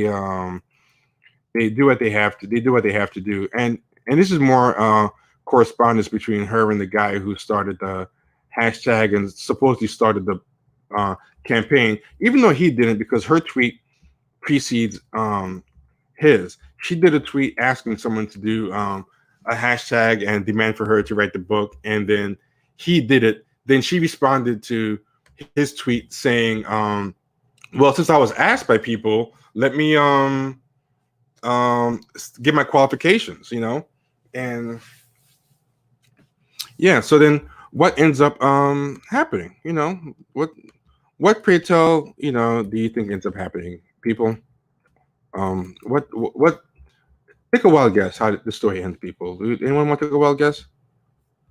It's not a surprising ending, but she ends up, we get the news a year later, Eve Ewing and Kevin LeBronda launched new Riri Williams Ironheart series from Marvel in November. So 1 year after they did this whole calculated campaign, and a lot of people were tagging the people at Marvel and the ex-writer, and then the ex-writer promoted her, and they probably thought, whether they fell for this or not, they probably thought this person's savvy and she has internet following. All these people that follow her are big people, because you saw those people at that table with her, Shea Serrano, all these people. If she writes the book and Shea Serrano, who has best-selling book, and all these other people start tweeting about the book because they're all friends with her, she's bringing an audience. That's really what they're bringing her on for. And I have no idea if the book is good. Let me rephrase that. The book might be great, but I want people to be savvy. Don't just buy narratives, because these people are in it together to lie. Don't buy into narratives that they kind of sell you, because if you don't know better, people are still saying to this day that was the grassroots campaign from the fans, and that's what these people's talent is. It's very it works. And also, if you're the kind of person that wants to break in, this video that I'm doing now can give you a blueprint. You can like look at it and say, hey, I thought it had to be good, but T broke it down. This is what I got to do. If that's the price you want to pay, well, you'll be a sellout and a bootlicker at the same time, maybe, because you will know you'll go into knowing what you're doing full well. But I mean, maybe you can make the spooker sat beside the door. Maybe you can fuck it up from the inside, like break in and then switch it up on them. But yeah, she got the book, and then then the news broke with Chicago Tribune, and then she tweeted out her reaction, and she goes, okay, hi, wow, I'm actually shaky as I write this. This November, Marvel will launch a solo title featuring Riri Williams, known as Ironheart. Okay, now I'm crying. Okay, I am writing the series. And then she said, the article goes, look, there were petitions and calls last year for Marvel Comics for Eve to write the character. It looks like someone was listening and thought it was a good idea. And then she talks to the paper, and she goes, and she keeps making it seem like this is something that has been happening almost in spite of her, as opposed to something that she engineered. And it's respectful to engineer this. Like, it's a hell of an operation. She really leveraged her influence to get this job. And then she says, huge thanks to Ta-Nehisi Coates and Greg Pak, who have been extraordinarily generous with the time, advice, and mentorship. And she goes, this has been a months-long process and a very, very hard secret to keep. I'm thinking that maybe because she never knew how to write a comic book. Even if you're a good writer, writing for everything is different. Writing a screenplay is different than writing a novel. I'm guessing they were probably literally teaching her on the job how to write a comic book, right? And she even says there's a lot of pitching and revision and meetings and calls and pitching, and she wrote on spec. She had to have Ta-Nehisi Coates and all these people kind of coach her. So I have the feeling it took a year, because they probably had to like bring her up to speed with the skills to do the job, so this is a term that I've phrased. I've said influencer industrial complex, and this kind of shows, really, I'm not exaggerating, it really is a influencer industrial complex, right? So she got the gig, and it was written up in Chicago Reader, and Chicago Reader said the same thing uncritically, that her fans started a petition to gather signatures, but left out that they were actually like her friends and colleagues and stuff like that. Onion AV Club, announced that she got the gig, and they said it was a fan-made petition that was circulated and everything, and they interviewed her on it. And Afropunk.com said the same thing. They but everyone kept the party line. They kept the story that it was a grassroots thing, you know. And I guess the hope would have been if she so a bunch of people wrote about it. A lot of people who wrote about it were probably her friends or people who hope that they get put on for a Marvel gig, you know, in time. Because like Ta-Nehisi Coates did that for Roxane Gay. He got into Marvel, then he got her invited into Marvel, right? So anyway, long story short, and this will be the last part. Someone asked, I bet it won't, in the comments to this, said, I bet it won't sell a lot of copies, and I am one step ahead of you on that, because what do you have here? Sure enough, Ironheart ends with November's number 12, but Eve Ewing says she and Riri aren't going anywhere. So, you know, it didn't really move the units. Got 12 issues, and now it's canceled, and now their plan is to roll her over into something else. Like, they can't just hire a black woman and do all this diversity stuff and then, you know, kick her out. They have to keep rolling it over. Plus it's like an ideology thing. It's manufacturing consent. So yeah, like Baumick said, Get is very unlikely to sell many copies, and he's right. It's already canceled. But she's not going anywhere. Riri Williams isn't leaving the Marvel landscape, and neither is she. You know, thank you for everyone. And yeah, so they're probably gonna move around to something else. I don't know what yet, but I'm sure something is going to be announced with her at Marvel. In fact, let me Google it now, see if anything has been.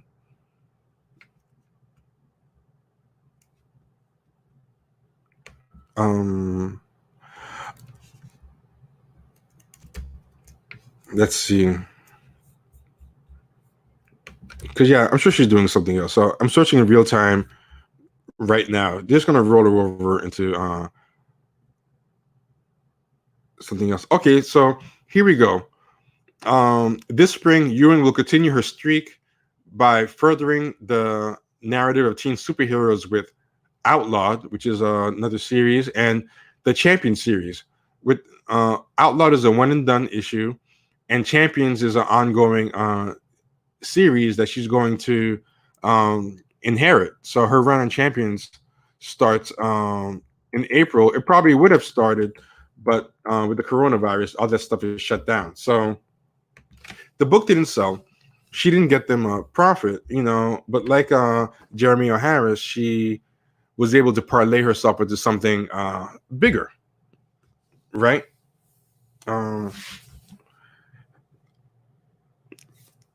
Oh, this is interesting. Baumick said issue 1 sold 9,414 issues. That's really bad, and came in at 200 on the chart. And you know, and they had to train her to do that. That just put a lot of time and manpower and back and forth to groom her to do that. And she's gonna spin that off right into writing a major event for Marvel and doing a new book. And eventually, if they do an Ironheart show, or if she might end up getting a chance to do a cartoon, a TV series, then spin that off into something else.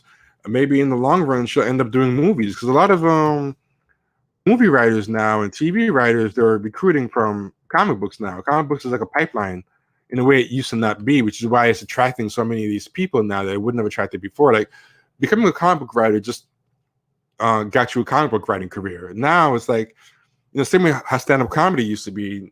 Now, like, you know, it's land up influencing and jack of all trades and clout.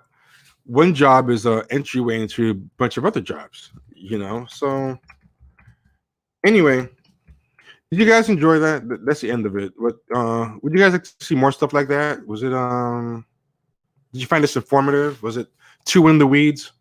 Was it too much? Yeah, I mean, let me know. Hit comment, like, subscribe if you like this stuff. You know, Share the stuff. Do you guys feel like you learned something that you didn't know before? Was it something you guys felt you already knew? And like these deep dives like this, you find it a little circle jerkish? No? Okay, people seem to like it. Yeah, so comment, like, subscribe, share it with people. We're trying to do a big push to grow the podcast and the show this year. So one of the things that we're doing, we always get 8 episodes out a month, but we're not always good at getting them out every week. We're from going forward, every Friday is going to be the Champagne Sharks episode. We're going to release our episodes every Friday, the same time in the weekly. We just released it last Friday, and so now you can look forward to the podcast on Fridays. But these we're going to do periodically throughout. We're going to keep doing this stuff. So make sure the bell is hit. You have your notifications. Comment, like, subscribe. That helps us get discovered. And just keep your eyes peeled because we'll be doing these live things like a lot. And the podcast will be every Friday. So go to patreon.com to get the full podcast. Because if you